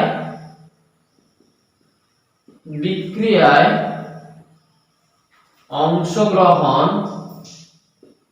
করবে না। বিক্রিয়ায় অংশগ্রহণ করবে না, তার জন্য কি বলা হচ্ছে? নিষ্ক্রিয় গ্যাস বা ইনার্ট গ্যাস। অর্থাৎ এই মৌলগুলো হচ্ছে সুস্থিত,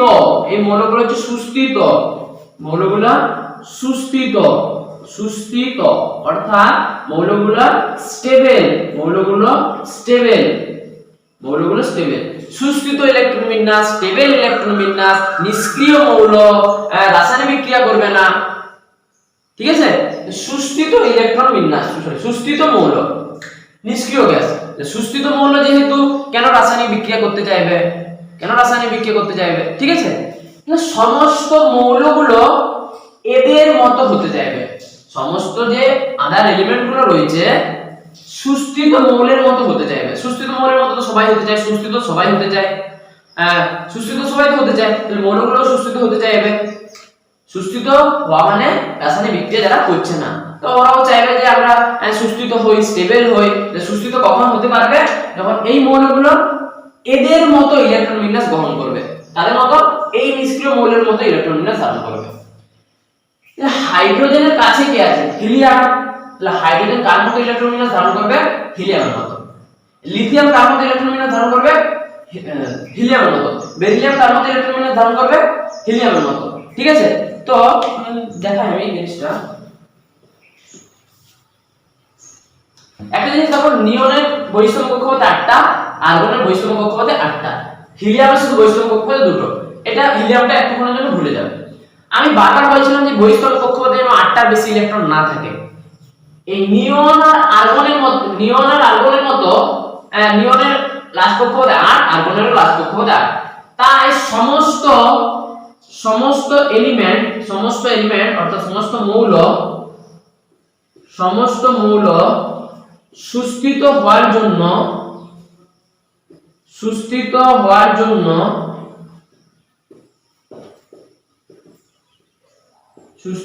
জন্য তার বেশি কিছু লিখছি না, সুস্থিত হওয়ার জন্য বহিস্তম কক্ষপথে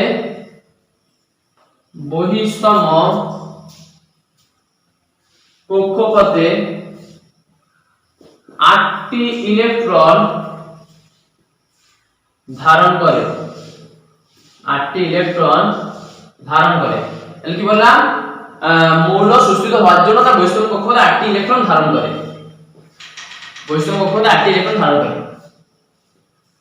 এই ঘটনাকে বলা হয় অষ্টক পূর্তি। কি বলা হয়? অষ্টক পূর্তি। তাহলে সমস্ত মৌল সুস্থিত হওয়ার জন্য কি করবে?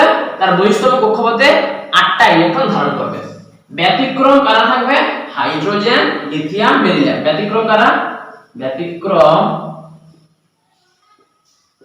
হাইড্রোজেন, লিথিয়াম আর বেরিলিয়াম। হাইড্রোজেন, লিথিয়াম, বেরিলিয়াম কেন ব্যতিক্রম বলছি? কারণ হাইড্রোজেনের কাছে একটা ইলেকট্রন আছে, ও কোনো মতে কি 8টা ইলেকট্রন করতে পারবে তার লাস্ট কক্ষপথে? পারবে না। হাইড্রোজেন কার মতো হতে যাবে? হিলিয়ামের মতো হতে যাবে, কারণ হাইড্রোজেনের কাছে তো হিলিয়াম রয়েছে। তাহলে হাইড্রোজেন হিলিয়ামের মতো হয়ে যাবে, লিথিয়ামের কাছে হিলিয়াম রয়েছে, লিথিয়ামও হিলিয়ামের মতো হয়ে যাবে, বেরিলিয়ামও হিলিয়ামের মতো হয়ে যাবে। ঠিক আছে, তাহলে কি বললাম, সমস্ত মৌল 8টা করে ইলেকট্রন তার বহিস্তম কক্ষপথে নিতে চাইবে, শুধুমাত্র হাইড্রোজেন, লিথিয়াম, বেরিলিয়াম তার বহিস্তম কক্ষপথে দুটো ইলেকট্রন নেবে, দুটো ইলেকট্রন নেবে। এই দুটো ইলেকট্রন নিয়ে ঘটনাটাকে বলা হয় দ্বৈত পূর্তি। কি বলা হয়?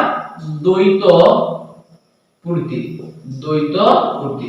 অষ্টক পূর্তির ইংলিশ হচ্ছে অক্টেট, অক্টেট। আর দ্বৈত পূর্তি হচ্ছে ডুপ্লেট, ডুপ্লেট।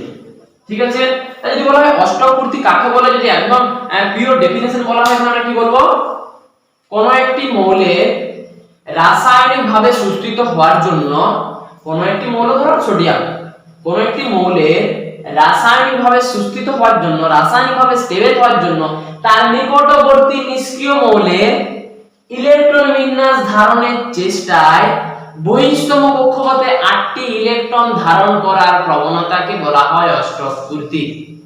বুঝা গেল ব্যাপারটা কি? একটা মৌল রাসায়নিক ভাবে সুস্থিত হতে চাইবে, রাসায়নিক ভাবে সুস্থিত হওয়ার জন্য কি করবে, তার নিকটবর্তী অর্থাৎ তার কাছে, অর্থাৎ তার পার্শ্ববর্তী, সবথেকে কাছে তার নিকটবর্তী যে নিষ্ক্রিয় মৌলটা আছে তার মতো ইলেকট্রন বিন্যাস ধারণ করতে চাইবে। ঠিক আছে, এবং তার মতো ইলেকট্রন বিন্যাস ধারণ করার প্রচেষ্টাতে বহিস্তম কক্ষপথে 8টা ইলেকট্রন নেবে, বহিস্তম কক্ষপথে 8টা ইলেকট্রন নেবে। এই ঘটনাটাকে কি বলা হচ্ছে অষ্টক পূর্তি। তাহলে আমরা কি বলবো, কোন একটি নির্দিষ্ট মৌল রাসায়নিকভাবে সুস্থিত হওয়ার জন্য তার নিকটবর্তী নিষ্ক্রিয় মৌলের ইলেকট্রন বিন্যাস ধারণের চেষ্টায় বহিস্তম কক্ষপথে 8টি ইলেকট্রন ধারণের প্রচেষ্টাকে বলবো অষ্টক পূর্তি। দ্বৈত পূর্তিটা কি হবে, উল্টা বলে দাও, কোন একটি নির্দিষ্ট মৌলের কোন একটি নির্দিষ্ট মৌলের রাসায়নিকভাবে সুস্থিত হওয়ার জন্য তার নিকটবর্তী নিষ্ক্রিয় মৌলের ইলেকট্রন বিন্যাস ধারণের প্রচেষ্টায় বহিস্তম কক্ষপথে 2টা ইলেকট্রন ধারণের প্রচেষ্টাকে বলা হয় দ্বৈত পূর্তি। দ্বৈত পূর্তি কারা দেখাবে, হাইড্রোজেন, লিথিয়াম, বেরিলিয়াম। কারণ হাইড্রোজেনের কাছে হিলিয়াম আছে, হাইড্রোজেনের কাছে নিয়ন নেই, কিন্তু হাইড্রোজেন অনেক পরে নিয়ন আছে, আর হাইড্রোজেন 10টা বহিস্তম কক্ষপথে 8টা ইলেকট্রন করতে পারবে না। ঠিক আছে, বুঝা গেল? ডেফিনেশনটা আমি যেভাবে বললাম সেভাবে লিখে নাও। এরপরে আমরা দেখব যে সুস্থিত হওয়ার জন্য কার কটা ইলেকট্রন দরকার, সুস্থিত হওয়ার জন্য কার কটা ইলেকট্রন দরকার। এই সুস্থিত হওয়ার জন্য যা যতগুলো ইলেকট্রন দরকার হবে সেটাই তার যোজ্যতা, সেটাই তার যোজ্যতা। হাইড্রোজেনের একটা একটা দেখায়, হাইড্রোজেনের বহিস্তম কক্ষপথে 1টা ইলেকট্রন, হাইড্রোজেন কি হতে যাবে, হিলিয়ামের মতো। তাহলে এখন 1টা ইলেকট্রন নিতে চাইবে, তাহলে হাইড্রোজেন যোজ্যতা কত, হাইড্রোজেন যোজ্যতা হচ্ছে 1, হাইড্রোজেন যোজ্যতা, হাইড্রোজেন যোজ্যতা হচ্ছে 1। আচ্ছা, হিলিয়ামের কি যোজ্যতা হবে, হিলিয়ামের যোজ্যতা হবে না। হিলিয়াম তো নিষ্ক্রিয় মৌল, হিলিয়াম তো যুক্তই হবে না কারোর সাথে, হিলিয়াম তো স্টেবল। তাহলে হিলিয়ামের যোজ্যতা কত, 0। হিলিয়ামের যোজ্যতা কত, হিলিয়ামের যোজ্যতা 0, যোজ্যতা। আচ্ছা, যোজ্যতা, যোজ্যতা, যোজ্যতা 0। Lithium, lithium 3, 2,1। লিথিয়াম কি হতে যাবে, বহিস্তম কক্ষপথে, বহিস্তম কক্ষপথে, বহিস্তম কক্ষপথে 2টো নিতে যাবে, বহিস্তম কক্ষপথে 2টো নিতে যাবে। একটা রয়েছে আর একটা হলে 2টো হয়ে যাবে। লিথিয়াম বহিস্তম কক্ষপথে 2টো করবে, একটা রয়েছে আর একটা নিয়ে নেবে, এখনো একটা দরকার, অর্থাৎ যোজ্যতা, যোজ্যতা 1, যোজ্যতা 1, যোজ্যতা 1, যোজ্যতা 1। আচ্ছা, আর এটা করি, carbon, carbon 6, 2,4। Carbon, carbon proton সংখ্যা 6, ইলেকট্রন সংখ্যা 6, ইলেকট্রন বিন্যাস 2,4। কার্বন কি করতে চাইবে, কার্বন কি করতে চাইবে, কার্বন কি করতে চাইবে, তার এই বহিস্তম কক্ষপথে 8টা ইলেকট্রন করতে চাইবে, তার বহিস্তম কক্ষপথে 8টা ইলেকট্রন করতে যাবে, বহিস্তম কক্ষপথে 8টা ইলেকট্রন করতে যাবে। কটা রয়েছে, 4টা রয়েছে, 8টা করতে গেলে 4টা দরকার, যোজ্যতা 4, যোজ্যতা 4। যোজ্যতা 4 মানে কি, কার্বন অপর 4টা মৌলের সাথে যুক্ত হতে পারবে, কার্বন অপর 4টা মৌলের সাথে যুক্ত হতে পারবে। হাইড্রোজেন যোজ্যতা 1 মানে কি, হাইড্রোজেন একটা মৌলের সাথে যুক্ত হতে পারবে। লিথিয়াম যোজ্যতা 1 মানে কি, লিথিয়াম একটা মৌলের সাথে যুক্ত হতে পারবে। ঠিক আছে, আর কি বলা যায় বলো। আচ্ছা, ফ্লুরিনটা কার্বন নাইট্রোজেন বলে দিচ্ছি, নাইট্রোজেন 7 2,5। নাইট্রোজেন কি করতে চাইবে, তার বহিস্তম্ভ কক্ষপথে 8টা ইলেকট্রন করতে চাইবে, নিয়নের মতো ইলেকট্রন বিন্যাস ধারণ করতে চাইবে। তাহলে কি করবে, এখনো 3টা ইলেকট্রন নেবে, 5টা আছে 3টা নিল 8টা হয়ে গেল। তাহলে যোজ্যতা 3 হয়ে গেল, নাইট্রোজেন মূলকের অক্সিজেনটা দেখে নি, অক্সিজেন 8 2,6। অক্সিজেন কি করতে চাইবে, নিয়নের মতো হতে চাইবে, 6টা রয়েছে এখনো 2টো নিবে। তাহলে যোজ্যতা 2, তাহলে অক্সিজেন যোজ্যতা 2। অক্সিজেন কতগুলো মোলের সাথে যুক্ত হতে পারে, 2টো মোলের সাথে যুক্ত হতে পারে। আচ্ছা অক্সিজেন হলো, ফ্লুরিনটা দেখি, ফ্লুরিন কোথায় লিখবো, আচ্ছা আমি লিখছি ফ্লুরিনের কত 9, ইলেকট্রন বিন্যাস 2,7। ফ্লুরিনের স্টেবল হওয়ার জন্য এখনো একটা দরকার, মানে বহিস্তম্ভ কক্ষপথে একটা দরকার, কিন্তু রয়েছে তো 7টা রয়েছে তো বহিস্তম্ভ কক্ষপথে, তাহলে একটা দরকার এখনো। তাহলে ফ্লুরিনের যোজ্যতা 1, 7টা রয়েছে একটা নিল, সুস্থিত হয়ে গেল। আচ্ছা ফ্লুরিনের পরে নিয়ন আছে, নিয়নের কত হবে 2, নিয়নের ইলেকট্রন বিন্যাস 2,8। যোজ্যতা কি 8 হবে না, যোজ্যতা 8 হবে না, নিয়নের মতই তো হতে চাইছে এরা, সবাই হচ্ছে 5, 3টা নিল, এর 5 রয়েছে 3টা নিল এর মতো হয়ে গেল, এর 6 রয়েছে 2টা নিল এর মতো হয়ে গেল, কার্বনের 2,4 রয়েছে 4টা নিল এর মতো হয়ে গেল, ফ্লুরিনের 2,7 রয়েছে একটা নিল 2,8 হয়ে গেল। মানে কি সবাই তো একে ফলো করছে, করে এর মতো হতে চাইছে। এটা কি নিষ্ক্রিয় মৌল, নিষ্ক্রিয় কেন বলা হচ্ছে, রাসায়নিক বিক্রিয়া করবে না, রাসায়নিক বিক্রিয়া যদি না করে তাহলে যৌগ গঠন করবে কি, মৌলের সাথে যুক্ত হবে কি, মৌলের সাথে যুক্ত যদি না হয় তাহলে যোজ্যতা কি করে হবে, যোজ্যতা 0, যোজ্যতা 0। তাহলে আর্গনের যোজ্যতা কত হবে, আর্গনের যোজ্যতা আর্গন 2,8,8, বহিস্তম্ভ কক্ষপথে 8, অর্থাৎ স্টেবল, অর্থাৎ নিষ্ক্রিয়, মৌলের সাথে যুক্ত হবে না, যৌগ গঠন করবে না, রাসায়নিক বিক্রিয়া করবে না, অর্থাৎ যোজ্যতা 0,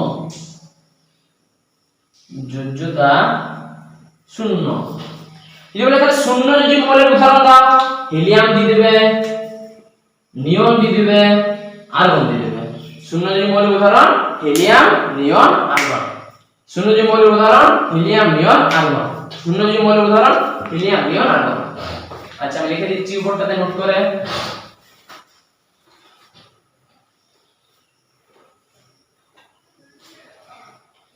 0 যোজি মৌলের উদাহরণ হিলিয়াম, নিয়ন, আর্গন। 0 যোজি মৌলের উদাহরণ, সমস্ত নিষ্ক্রিয় মৌলগুলো হিলিয়াম, নিয়ন, আর্গন, ক্রিপ্টন, জেনন, রেডন, অনেক আছে, থাক আমাদের এই তিনটা যথেষ্ট। তাহলে আমরা এতগুলো পড়লাম, এরপরে আরো কিছু মৌলের যোজ্যতা বের করার চেষ্টা করি, ওই যোজ্যতাগুলো আমরা একটু অন্যরকম ভাবে বলবো,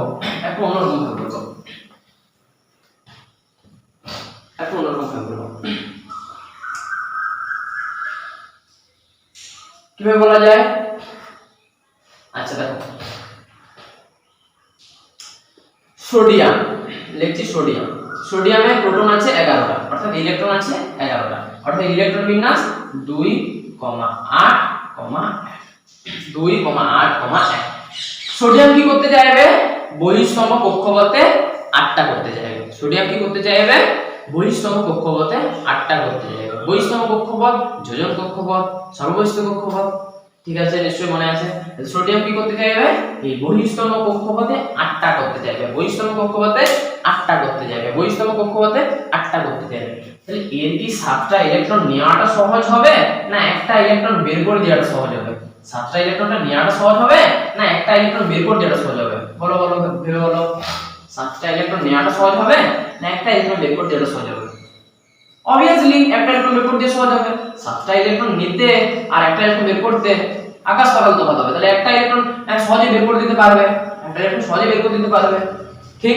একটা ইলেকট্রন সহজে বের করে দিতে পারবে আর একটা ইলেকট্রন যদি বের করে দেয় এটা উড়ে গেল। বৈশিষ্ট্য কক্ষপথে 8, বৈশিষ্ট্য কক্ষপথে 8।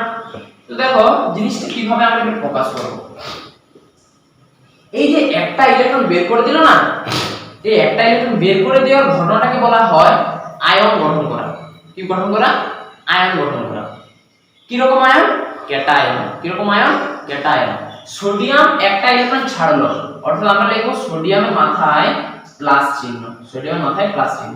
সোডিয়ামের মাথায় প্লাস চিহ্ন লেখার অর্থ, সোডিয়ামের মাথায় প্লাস চিহ্ন লেখার অর্থ সোডিয়াম একটা ইলেকট্রন বর্জন করেছে এবং স্টেবল হয়েছে। সোডিয়াম একটা ইলেকট্রন বর্জন করেছে এবং স্টেবল হয়েছে। সোডিয়াম একটা ইলেকট্রন বর্জন করেছে এবং স্টেবল হয়েছে। ইলেকট্রন বর্জন করেছে, প্রোটনের কিন্তু কোনো রকম চেঞ্জ হয়নি। প্রোটন 11টা ছিল, প্রোটন 11টাই থাকবে, কিন্তু প্রোটনের কোনো রকম চেঞ্জ হবে না। সোডিয়াম সোডিয়াম একটা ইলেকট্রন ছাড়লো, প্লাসই কেন লিখলাম, মাইনাস কেন লিখলাম না? ছাড়লো মানে মাইনাস। আমরা তো অঙ্কে তোমার পড়ি, ছেড়ে দিলাম কিছু জিনিস ছেড়ে দিয়ে মানে মাইনাস হয়ে যাওয়া, কিছু যদি অ্যাড হলো মানে প্লাস হয়ে যাওয়া। কেন প্লাস হচ্ছে আমরা দেখার চেষ্টা করি। আচ্ছা সোডিয়ামে প্রোটন প্রোটন কটা আছে? 11টা আছে, মানে 11টা প্লাস, মানে 11টা প্লাস, 11টা প্লাস। সোডিয়াম সোডিয়াম সোডিয়ামে প্রোটন আছে 11টা, অর্থাৎ 11টা প্লাস। ইলেকট্রন কটা থাকবে? 11টাই থাকবে। ইলেকট্রন 11টা থাকবে। আমরা কি জানি প্রোটন আর ইলেকট্রনের সংখ্যা সমান, দিয়ে কি হয় মোট চার্জটা 0 হয়ে যায়। কিন্তু এখানে কি করছে, এখানে কি হচ্ছে সোডিয়াম একটা ইলেকট্রন ত্যাগ হচ্ছে। একটা ইলেকট্রন ত্যাগ কেন করতে হচ্ছে? কারণ সুস্থিত হতে হবে, স্টেবল হতে হবে। তাহলে সুস্থিত হওয়ার জন্য কি করবে সোডিয়াম? একটা ইলেকট্রন বর্জন করবে, একটা ইলেকট্রন ত্যাগ করবে, একটা ইলেকট্রন ডোনেট করবে। তাহলে 11টা ইলেকট্রন কি আর থাকবে? ত্যাগ হচ্ছে একটা, তাহলে 11টা থেকে একটা চলে গেল, মানে কটা থাকবে তখন? 10টা থাকবে। কটা থাকবে? 10টা থাকবে। তাহলে কটা? 10টা ইলেকট্রন রইলো। তাহলে প্রোটন রইলো +11, প্রোটন রইলো +11, ইলেকট্রন রইলো -10। তাহলে মোট চার্জ +11 -10 অর্থাৎ +1, অর্থাৎ +1। তার জন্য আমরা কি লিখলাম? মাথায় প্লাস চিহ্ন দিলাম, অর্থাৎ ইলেকট্রন বর্জন করলে মৌলের মাথায় আমরা কি দেব? প্লাস চিহ্ন দেব। মৌলের মাথায় কি চিহ্ন দেব? প্লাস চিহ্ন দেব। আর ইলেকট্রন বর্জনের ঘটনাটাকে কি বলা হয়? ক্যাটায়ন। কি বলা হয়? ক্যাটায়ন। তাহলে ইলেকট্রন বর্জন প্রক্রিয়াকে বলা হয় ক্যাটায়ন। ইলেকট্রন বর্জন প্রক্রিয়াকে বলা হয় ক্যাটায়ন। কি বলা হয়? ক্যাটায়ন বলা হয়। তাহলে সোডিয়াম প্লাস একটা কি? সোডিয়াম প্লাস একটা কি? ক্যাটায়ন। সোডিয়াম প্লাস একটা ক্যাটায়ন। সোডিয়াম গেল, আরেকটা দেখি ম্যাগনেসিয়াম।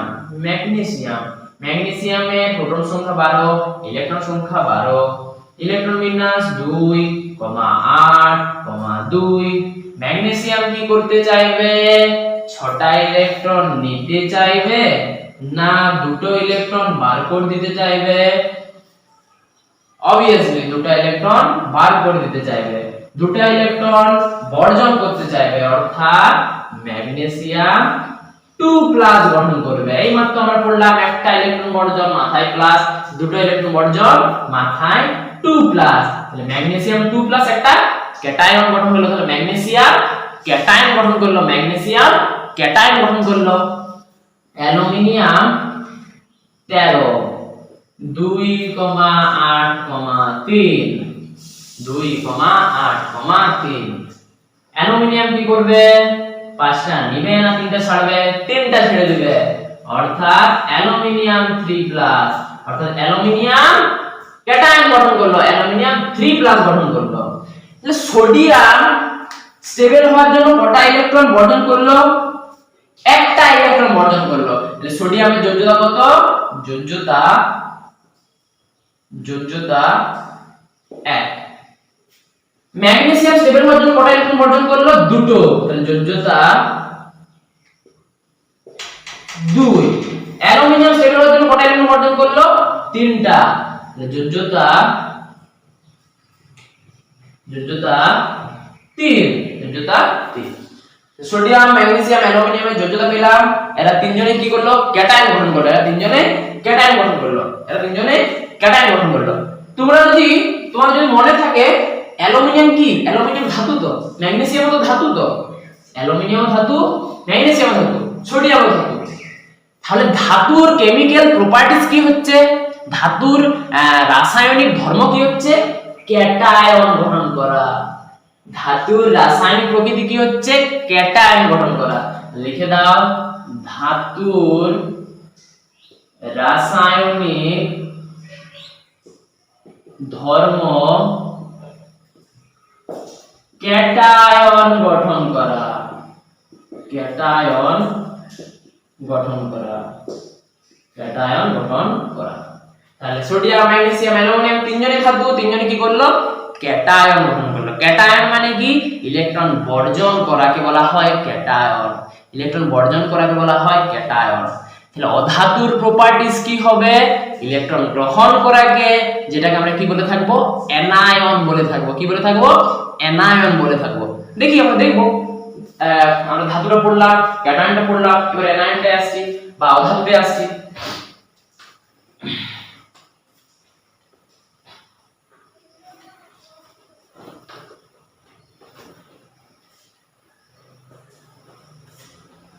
যেমন উদাহরণ দেওয়া যাক, এটা তোমাদের আর কখন ডিটেইলস সব মনে হবে জানো? যখন তোমরা সমযোজী যৌগ, আয়নীয় যৌগ এগুলো পড়বে, তখন বুঝতে পারবে যে সমযোজী যৌগ কিভাবে গঠিত হচ্ছে ইলেকট্রন শেয়ারিং এর মাধ্যমে, আয়নীয় যৌগ কখন গঠিত হচ্ছে ইলেকট্রন গ্রহণ, ইলেকট্রন বর্জনের মাধ্যমে। এটা তখন ডিটেইলস হবে। এখন একটু পুরোটা হয়তো ডিটেইলস হচ্ছে না, কারণ বেসিক পার্ট তো, তাহলে পুরো ডিটেইলস হচ্ছে না। ঠিক আছে, যাই হোক এই পার্টটা দরকার, তোমাদের এই পার্টটা দরকার, না হলে নেক্সট পার্টটা তোমরা পড়তে পারবে না। আচ্ছা, তাহলে এরপরে আমরা অধাতু, অ্যানায়ন ওদের গুলো দেখি। অধাতু বা অ্যানায়ন। অধাতু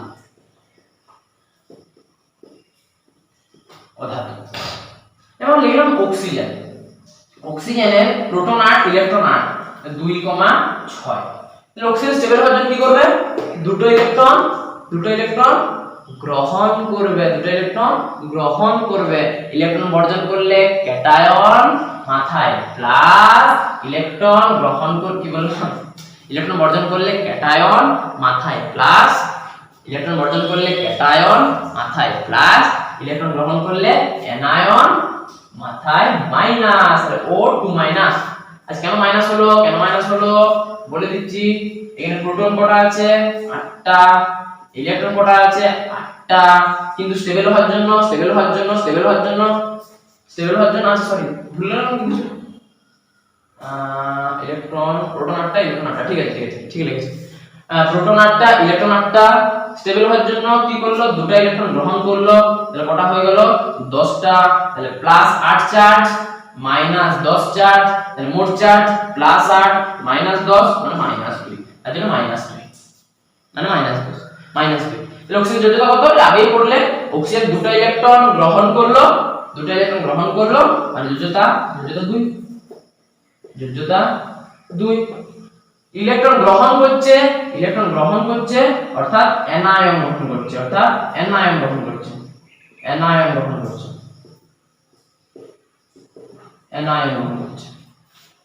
আরেকটা দিক নাইট্রোজেন 7, 2,5। নাইট্রোজেন স্টেবল হওয়ার জন্য কি করবে? তিনটা ইলেকট্রন গ্রহণ করবে, নাইট্রোজেন 3 মাইনাস। তাহলে যোজ্যতা 3। ফ্লুরিন 9, 2,7। স্টেবল হওয়ার জন্য একটা ইলেকট্রন গ্রহণ করবে, 7 রয়েছে, একটা নেবে, ফ্লুরিন মাইনাস। এটাও কি গঠন করেছে? অ্যানায়ন। এটাও কি গঠন করেছে? অ্যানায়ন। তাহলে আমরা কি বুঝতে পারছি? অধাতু অ্যানায়ন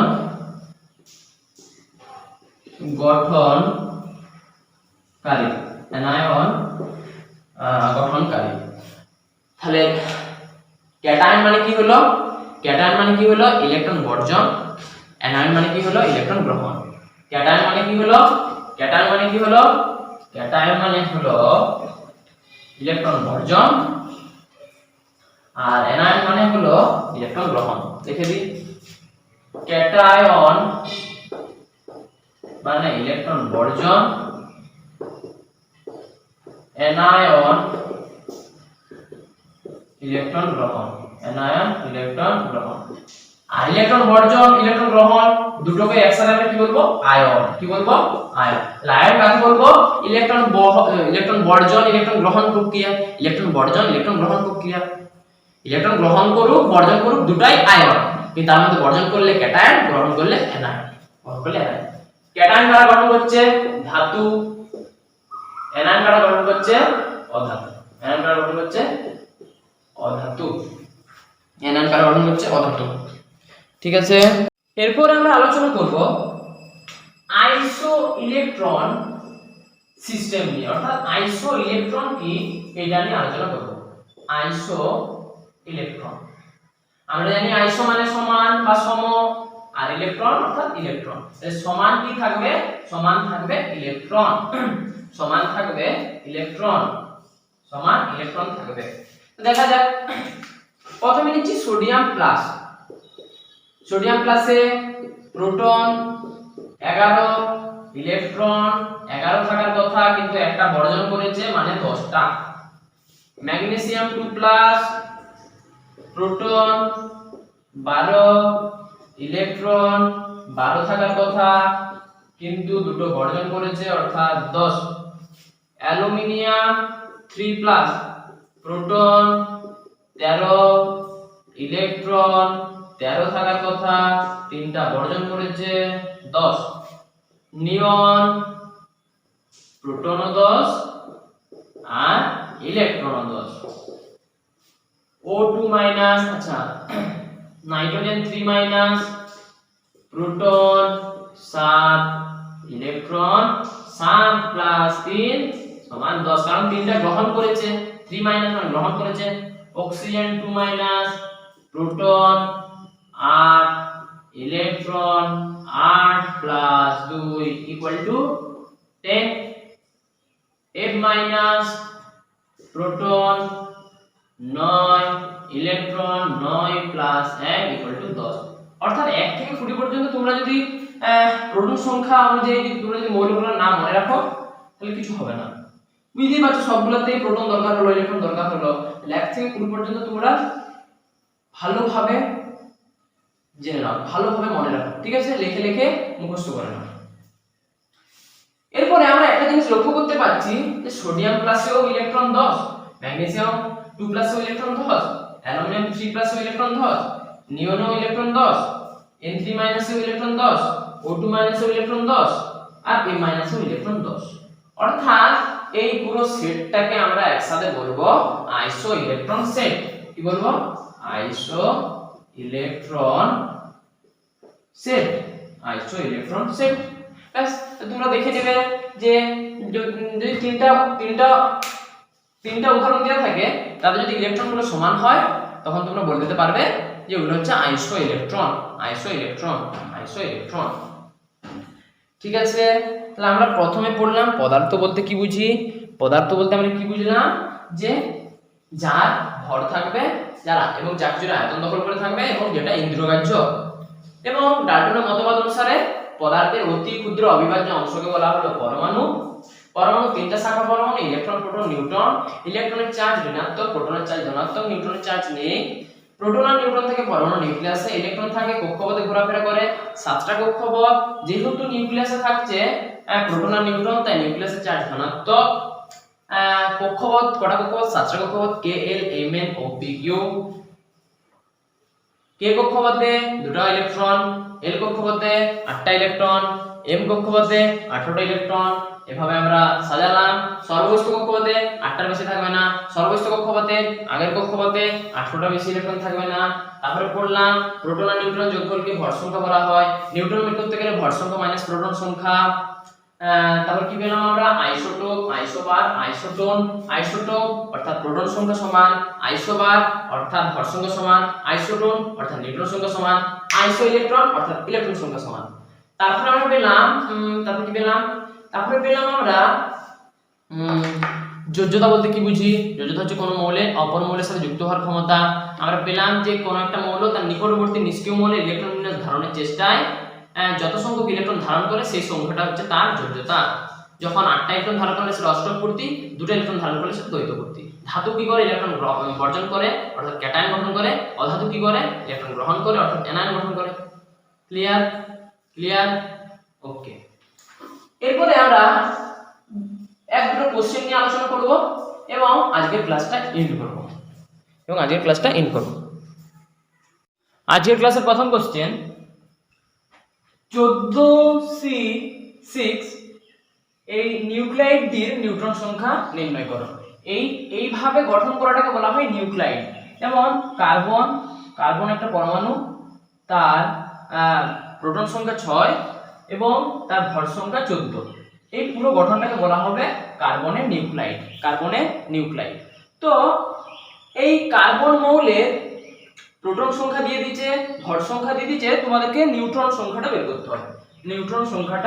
করতে হবে। আমরা কি জানি যে প্রোটন সংখ্যা আর নিউট্রন সংখ্যা এর যোগফলে হয় ভর সংখ্যা। অর্থাৎ প্রোটন আর নিউট্রনের সমষ্টি হচ্ছে ভর সংখ্যা। তাহলে প্রোটন কত দিয়ে দিয়েছে? 6। নিউট্রনটা আমাকে বের করতে হবে।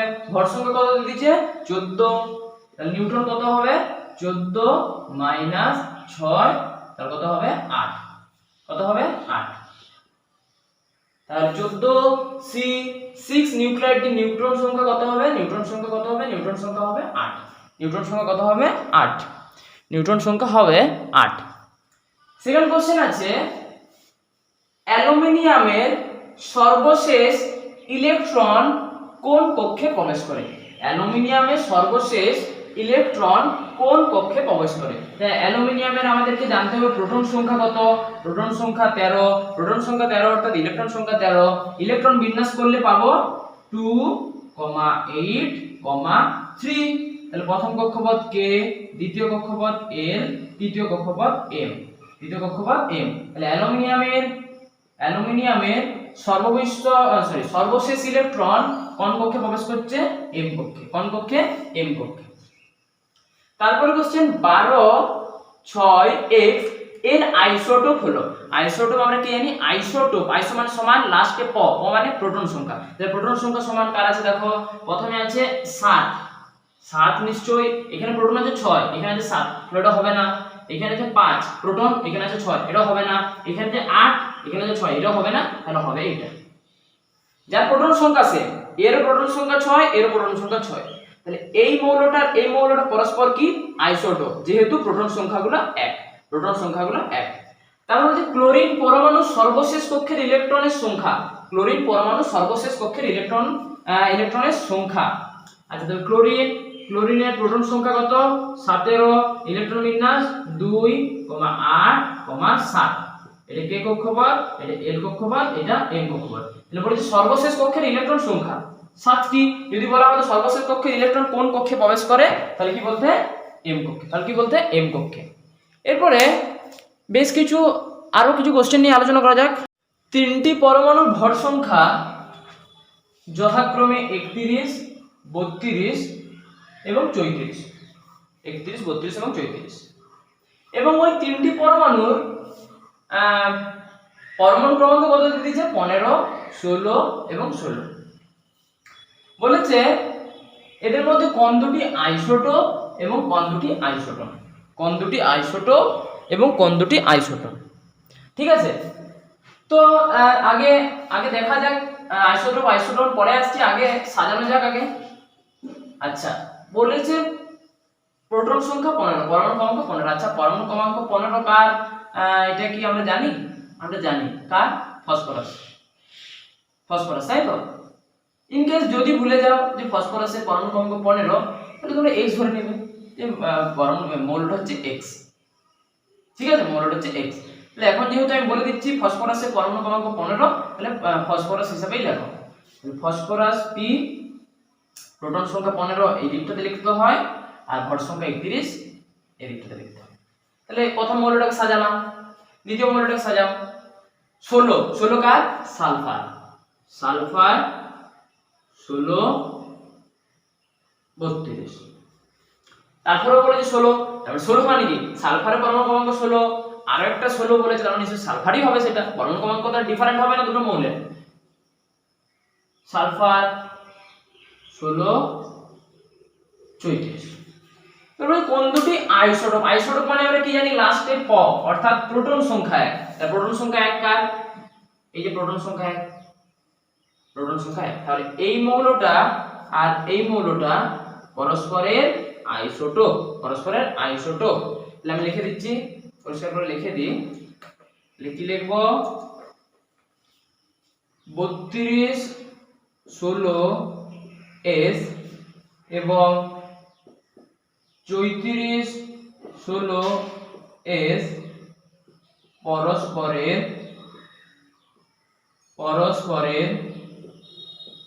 আইসোটোপ, পরস্পরের আইসোটোপ। এবার বলেছে কোন দুটি আইসোটোন। আচ্ছা আইসোটোন, আইসোটোন মানে কি জানি নিউট্রন সংখ্যা, নিউট্রন সংখ্যা। তাহলে এর নিউট্রন সংখ্যা বের করে নিলি, নিউট্রন সংখ্যা কি করে বের করতে হবে, ভর সংখ্যা মাইনাস প্রোটন সংখ্যা। তাহলে 31 মাইনাস 15 মানে কত হবে, 16 হবে। এটা নিউট্রন সংখ্যা কত হবে, 32 মাইনাস 16 অর্থাৎ 16। বুঝে গেছি এই দুটো হবে, তাও এটাও বের করে দেখে নি, 34 মাইনাস 16 অর্থাৎ 18। তাহলে কোন দুটি মৌলের ক্ষেত্রে নিউট্রন সংখ্যা 1 হচ্ছে, 15 31p এবং 16 32s। লিখে নাও 31 15p এবং 32 16s পরস্পরের আইসোটোন, আইসোটোন, আইসোটোপ অর্থাৎ প্রোটন সংখ্যা 1, আইসোটোন অর্থাৎ নিউট্রন সংখ্যা 1। একটি পরমাণুর m কক্ষে 3টি ইলেকট্রন আছে, m কক্ষে 3টি ইলেকট্রন আছে, ভর সংখ্যা 27। তাহলে ইলেকট্রন প্রোটন আর নিউট্রন সংখ্যা গণনা করো, ইলেকট্রন প্রোটন এবং নিউট্রন সংখ্যা গণনা করো। আচ্ছা m কক্ষে 3টি ইলেকট্রন, m কক্ষে 3টি ইলেকট্রন, আমরা ধরে নিচ্ছি মৌলটা হচ্ছে x, মৌলটা হচ্ছে x, মৌলটা হচ্ছে x। তাহলে প্রথম কক্ষপথ k, দ্বিতীয় কক্ষপথ l, তৃতীয় কক্ষপথ m। m কক্ষে কটা রয়েছে, 3টা। m কক্ষে 3টা ইলেকট্রন রয়েছে, তার মানে নিশ্চয়ই তার আগের কক্ষপথগুলো ফিল আপ হয়ে আছে। আরে আগের কক্ষপথ ফিল আপ হলেই তো পরের কক্ষপথে ইলেকট্রন যাবে না। তাহলে প্রথম কক্ষপথে কটা ইলেকট্রন ধরে, দুটো।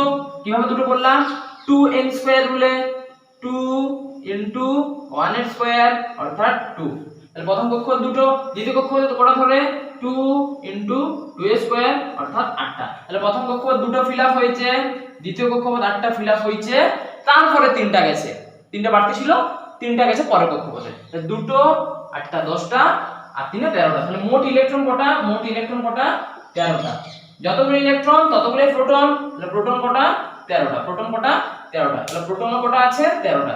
ইলেকট্রন 13টা, প্রোটন কটা, প্রোটন আছে 13টা, প্রোটন আছে 13টা।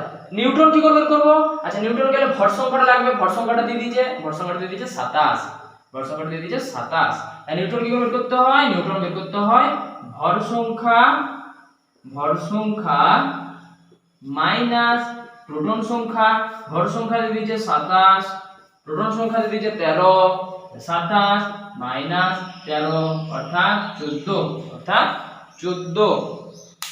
ভর সংখ্যা মাইনাস প্রোটন সংখ্যা 27 মাইনাস 13 অর্থাৎ 14। 235 92x পরমাণুটির ভর সংখ্যা ও পারমাণবিক সংখ্যা কত। আচ্ছা আগে যতটা পড়েছি ততটা লিখি, 235x 92 পরমাণুটির ভর সংখ্যা ও পারমাণবিক সংখ্যা কত। ভর সংখ্যা কত জানি, ভর সংখ্যা উপরে যেটা লেখা আছে 235, পারমাণবিক সংখ্যা এটা, পারমাণবিক সংখ্যা কত, পারমাণবিক সংখ্যা কত 92। আচ্ছা 92। আর নিউট্রন সংখ্যাটাও বের করে রাখি, নিউট্রন সংখ্যাটা বের করে রাখি। নিউট্রন সংখ্যা কত হবে, 235 মাইনাস 92, 235 মাইনাস 92 কত হবে, 2 আছে 5 ভাগ 3 দিতে, 9 আছে 13 ভাগ 4 দিতে, 17 1 1 আছে 2 ভাগ 2 দিতে, 143। ঠিক আছে 143। এবার বলছে পরমাণুটিতে যদি 3টে নিউট্রন বেশি থাকতো, 3টে নিউট্রন বেশি থাকতো, 3টে নিউট্রন যদি বেশি থাকতো, তাহলে নিউট্রন যদি 143 প্লাস 3 অর্থাৎ যদি 146টা থাকতো, 146টা থাকতো, তখন তুমি কিভাবে লিখতে, তবে সেটি সংকেত কিভাবে লিখতে? আচ্ছা নিউট্রনটা 3টা বাড়ছে, তখন তো প্রোটনটা কোনো রকম চেঞ্জ হবে না, প্রোটনটা তো যেমন আছে সেরকমই থাকবে। এই যে আমরা নিউট্রনটা চেঞ্জ করলাম, নিউট্রন চেঞ্জের সাথে সাথে কি প্রোটনটা চেঞ্জ হবে কিছু? প্রোটন কিছু চেঞ্জ হবে না, শুধু ভর সংখ্যাটাই 3 একক বেড়ে যাবে। কারণ আমরা ভর সংখ্যা মানে কি জানি? ভর সংখ্যা মানে জানি প্রোটন প্লাস নিউট্রন। প্রোটন 92 ছিল 92 থাকবে, নিউট্রন 143 ছিল 146 হলো, তাহলে কত হবে? 3 আর 2 5, 4 আর 9 13, 3 হাতে হলো 1, 1 আর 1 2, অর্থাৎ 235। আচ্ছা কিছু ভুল করলাম? আচ্ছা সরি 143 না 146, 143 ছিল 146 হলো, বুঝা গেল? 143 ছিল, নিউট্রন তো 3টা বাড়ানো হলো, 3টা নিউট্রন যদি বেশি থাকতো তাহলে তখন তো আর 143 থাকছে না, তখন 146 হচ্ছে, তাহলে 146, 6 আর 2 8, 4 আর 9 13, 3 হাতে হলো 1, 1 আর 1 2, তাহলে 238। তাহলে ভর সংখ্যা তখন কত হলো? 238, প্রোটন সংখ্যা যত ছিল ততই থাকবে, অর্থাৎ 92 থাকবে। তাহলে কিভাবে লিখবে? x 92 238, x 92 238। আচ্ছা তোমাদের মনে হচ্ছে যে x মৌলটাকে 92 পরমাণু ক্রমাঙ্ক, ওই মৌলটা কার? মৌলটা হচ্ছে ইউরেনিয়াম, মৌলটা হচ্ছে ইউরেনিয়াম, ইউরেনিয়াম।